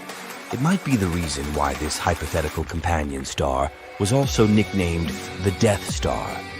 It might be a red or brown dwarf. But whatever it is at the furthest point of its orbit, it's believed to be about 1.5 light-years away. The search for this star has been in progress for decades, but no one has succeeded in locating this elusive and potentially non-existent space object. Anyway, back to Phaeton. Another theory claims that the planet could have suffered some internal cataclysm which tore it apart. But these days, the disruption theory has fallen out of favor. It was replaced by the accretion theory. According to it, the asteroid belt formed in the process of gradual buildup of particles initially floating in a gaseous environment. With time, they came together to create larger masses. Gravity pulled on these particles, encouraging them to stay together and form planetesimals, tiny planet-like bodies that later form real planets. Planetesimals kept colliding with one another, eventually developing into protoplanets. Such protoplanets grow until they form planetary bodies. As the mass of objects increases, the gravitational forces acting between particles become stronger too, continuing to build gas, dust, and ice within the nebular disk. It all has a snowball effect where the increase in mass results in more particles getting involved in the process. Eventually, there's no building material left, and large space objects float in the darkness of space. Now, many experts think that the asteroid belt is the remains of the protoplanetary disk which had once been orbiting the sun before the planets formed. Unfortunately, it never had a chance to coalesce into a planet because Jupiter's gravitational effect prevented it from happening. In any case, even though Phaeton's was a good story, it's not popular anymore. When you explode planets, things get red hot. Atmospheres are stripped away. Stuff is flying apart. Everything collapses. The world becomes brighter than a dozen suns. You squeeze your eyes shut and cover your ears. Your hair stands on end. The sheer power of a cosmic blast is terrifying. Some time before the explosion, you're hovering in almost complete darkness. Below, you see the moon, or what you think looks like the moon. The surface of this light-colored sphere is pockmarked with craters left by meteorites. You see huge, steep hills stretching for miles. It's Mercury, and right now, you're going to explode it. As if in slow-mo, you watch the planet fall apart. And then, in the blink of an eye, you see a wall of debris closing in on you. First, giant chunks of rock. Those are all that's left of the planet's solid crust and rocky mantle. The appearance and structure of the debris flying in your direction changes. Now, the stuff looks liquid, like splashes of quicksilver. That's Mercury's metallic core bursting apart. It used to take up 85% of the planet's volume. And finally, it's a firework of solid pieces again. It's the planet's solid core. The explosion is so powerful, it knocks Earth into a different orbit. The sun hiccups and swallows down an enormous cloud of dust. That's everything Mercury has left behind. But don't worry, our solar system won't lose any planets. This whole explosion thing is only a temporary experiment. Once you're done watching the show, you press another button, and the planet gets back together, as if you've hit rewind. You approach the next planet on your way. Its surface is hiding under a super dense atmosphere made up of carbon dioxide. If you decided to land on Venus, you'd watch thick clouds of sulfuric acid pass by. You'd see the planet's surface, reddish-brown, dry, and incredibly hot. You'd probably walk across flat, smooth plains, covering 2/3 of the planet's surface. You'd gawk at volcanoes littering Venus, all 1,600 of them. Unfortunately, you won't be able to do that because you press the button. Boom! Huge chunks of basalt fly away from the center of the explosion. That used to be the planet's 12-mile thick crust. Then you spot bright burning meteors flying towards you at incredible speed. Those are chunks of Venus's molten rocky mantle. The fire rain seems endless, maybe because the mantle was 1,200 miles thick. But that's not the most massive part of the planet. The power of the explosion forces apart Venus's metallic iron core. This core used to be twice as wide as the mantle. You reach the blue marble of your home planet. What will its insides look like, scattered in space? From above, Earth looks pretty. 71% of its surface is blue, because of all that water, seas and oceans. There are also areas of green, yellow, and brown and white swirls. You press the button.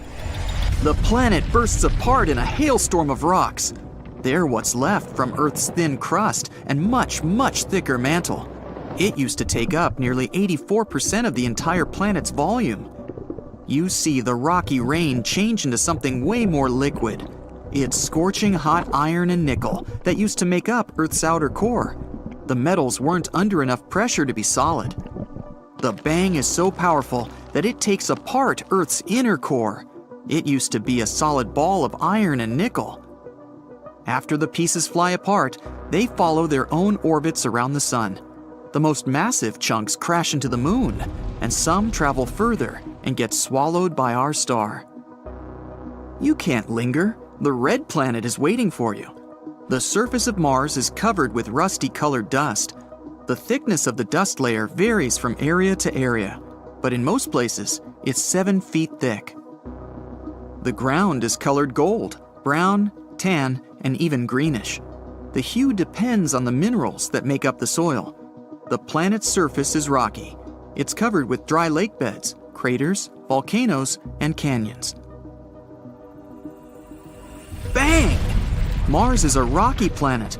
You have to dodge mountain-sized chunks of crust made up of volcanic basalt rock. What you see next looks as if you've blown up huge amounts of soft, rocky toothpaste. That used to be Mars's mantle, composed of oxygen, silicates, and other minerals.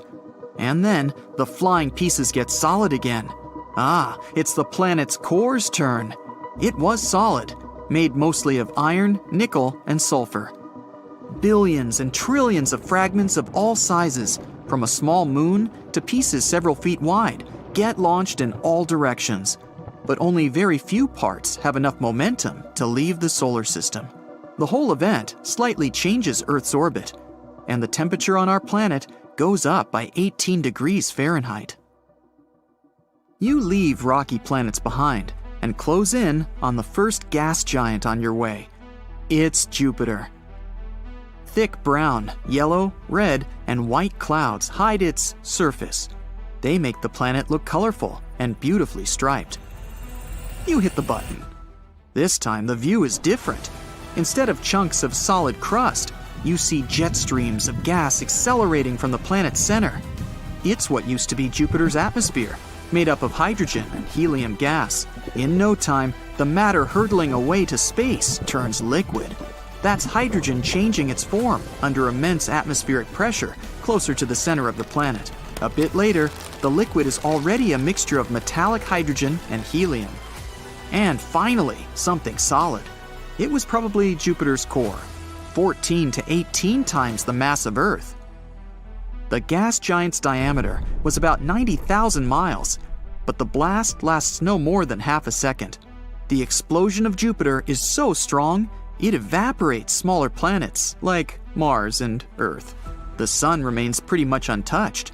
It gets hotter and kinda unstable for a bit, but it doesn't last long. The next gas giant on your way is Saturn. At first sight, it looks as if the planet has a surface.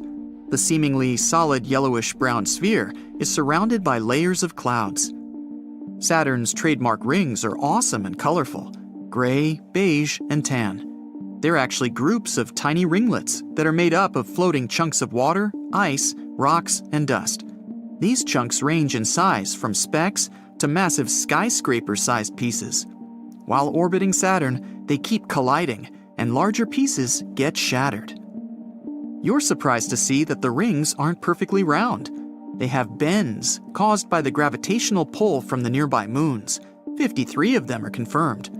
Titan, an icy world bigger than our moon and even Mercury, is the largest. What you see looks eerily similar to what happened when you exploded Jupiter. There's only one difference. Saturn's rings break apart, sending rocks and ice flying into space at incredible speed. The largest pieces crash with the planet's moons, wiping away the smallest of them. You see streams of gas, mostly hydrogen and helium, with a bit of methane, ammonia, and water. They're moving at breakneck speed away from where the center of the planet used to be. After that, splashes of liquid matter. That's liquid hydrogen that later turns metallic. And finally, the chunks of the solid core made up of rocky materials. You're looking at a beautiful blue-green sphere of the ice giant Uranus. The planet gets this unusual hue when the light from the sun gets reflected off the planet's surface. Plus, Uranus's atmosphere is mostly hydrogen and helium, with traces of methane gas that absorb the red light. Anyway, bang! This time, it's massive blobs of ice that are hurtling in your direction first. They used to be the part of the planet's ice mantle that once made up 80% of the planet's volume. But why does this ice look liquid? On Uranus, frozen liquid isn't solid like on Earth. Ice is a hot, dense fluid made up of water, ammonia ice, and methane. It's often called the water-ammonia ocean. After the bizarre ice rain, you see solid pieces of the planet's rocky core. It used to be small, no more than half the Earth's mass. Some of Uranus's moons get pulverized in the explosion, and several even get ejected out of the solar system. The explosion also slightly shifts Neptune's orbit. And the last planet on your way, Neptune. It looks blue because of a layer of swirling gas and permanent clouds. No time to linger. Boom! The planet doesn't have a solid surface. That's why, after pressing the button, you see Neptune's liquid mantle bursting. It looks like a water-filled balloon thrown down from the 50th floor. This sends splashes of water, ammonia, and methane ices away into space. It's followed by lava-like remains of the planet's mantle. It used to be liquid, red-hot, and rich in methane, ammonia, and water.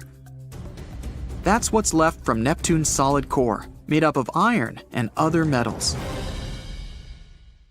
In a star system far, far away, to be more precise, 2,600 light-years away, there's an exoplanet called Kepler 1658b. It's a gas giant that resembles our Jupiter. But what differentiates it from Jupiter is that this poor planet is doomed. It's spiraling toward its parent star, which will eventually end in a fiery collision. But the most interesting thing? Astronomers would have remained totally ignorant of this fact, if not for a tiny clue. It was a really minuscule change in the planet's orbit. It wouldn't have been noticed if astronomers hadn't compared more than a decade of data received by different telescopes. More precisely, scientists have been watching the exo-Jupiter pass between our planet and its parent star once every 2 weeks for the last 13 years. And they've noticed that the orbit of the planet is getting smaller and smaller. Every year, Kepler 1658b needs 131 milliseconds less to complete a lap around its star. If this tendency continues, the planet is bound to collide with its star in 2.5 million years. Even before this discovery, computer models predicted that some planets could meet their end by crashing into their stars. But this is the first time when astronomers have some real proof of such an outcome by measuring almost imperceptible changes in a planet's orbit. They now know for sure what happens when a planet is going to crash into its star. even though we probably won't be around to witness it. But let me tell you a bit more about the doomed planet. It was discovered by NASA's now retired Kepler Space Telescope. It was launched in 2009, and its mission was to find planets orbiting other stars, aka exoplanets. And the very first exoplanet the telescope spotted was the very gas giant we've been talking about. But it took astronomers about a decade to confirm that this space object was indeed an exoplanet. This world is like a denser version of Jupiter.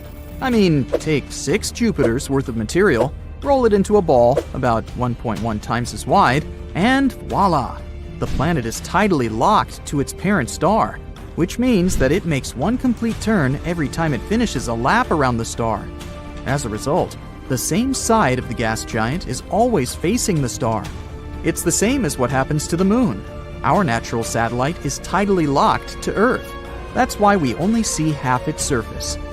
Now, what is making the exo-Jupiter fall into its star? The same process that is pushing the moon away from Earth. When a moon orbits a planet, or a planet orbits a star, their gravity forces interact and tug on the other's mass. That's what causes tides on Earth. This tugging releases some energy. It can make an object speed up and slow down. In the first case, a space body will move higher. In the second, it will start moving lower.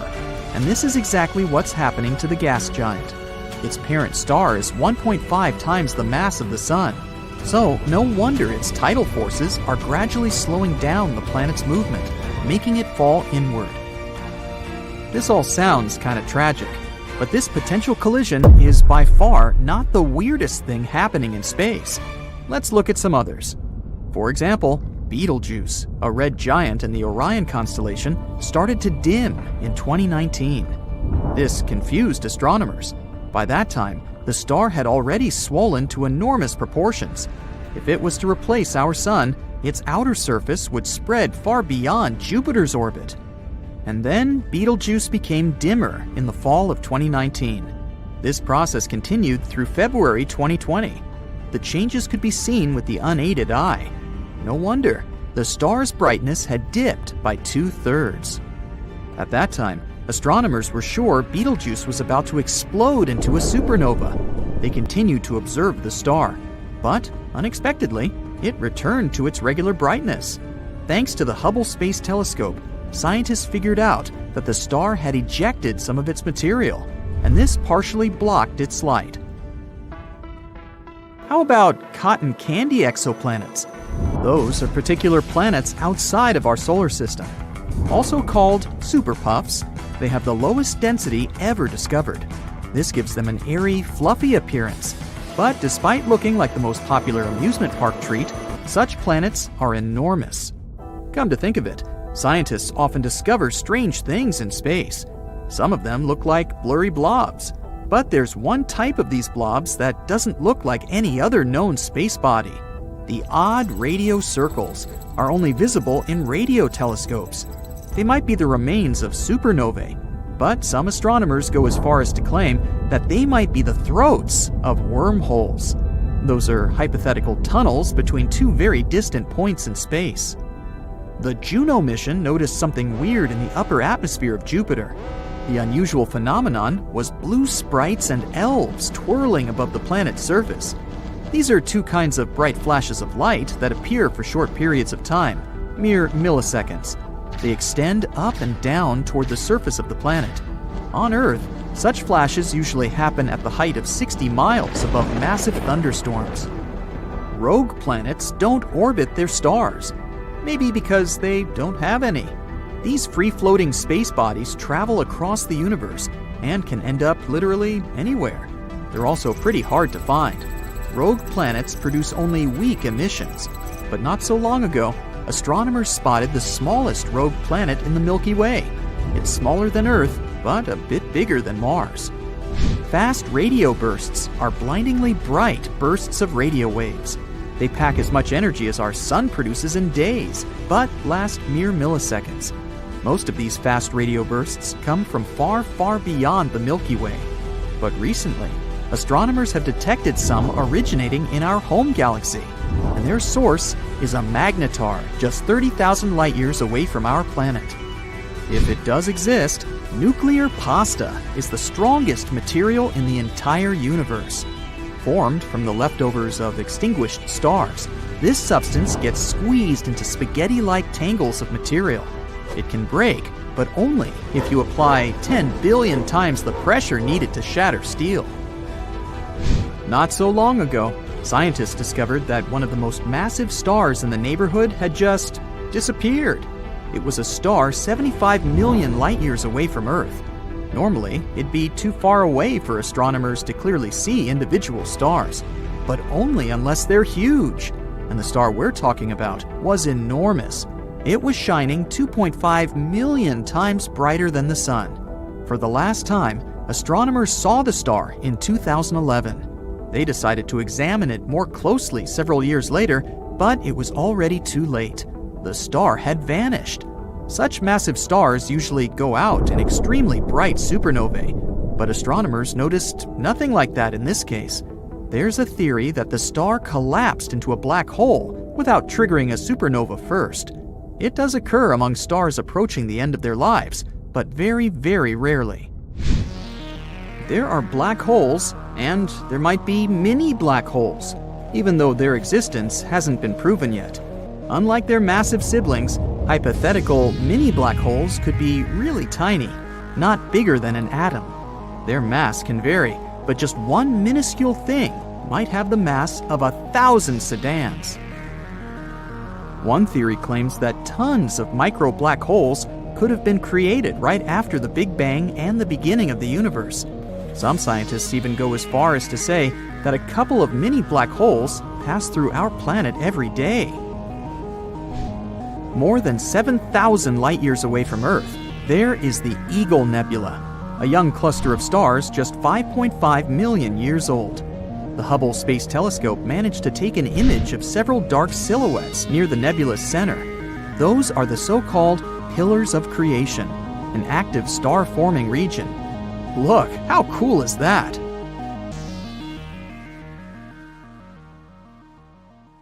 A new super-Earth has been spotted by astronomers, and it's quite intriguing. This planet, called TOI 715b, is about 1.5 the size of Earth, which is why it's called the super-Earth. It's also relatively close to us in space terms, only 137 light-years away. For comparison, most exoplanets are hundreds of light-years away, and all the interesting stuff, like black holes and nebulas, are usually more than thousands of light-years away from us. So, could it be habitable? The habitable zone is an estimate of where a planet might have the right conditions for liquid water. This is what we call some distance from the star where the temperatures on the planet should be okay-ish and water should stay liquid on its surface.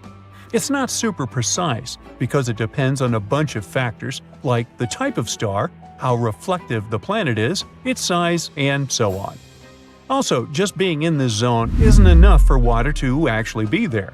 The planet also needs the right kind of atmosphere and a few other things. So, we invented a stricter definition in 2014, the conservative habitable zone. It's a more precise term defining the best candidates that have liquid water.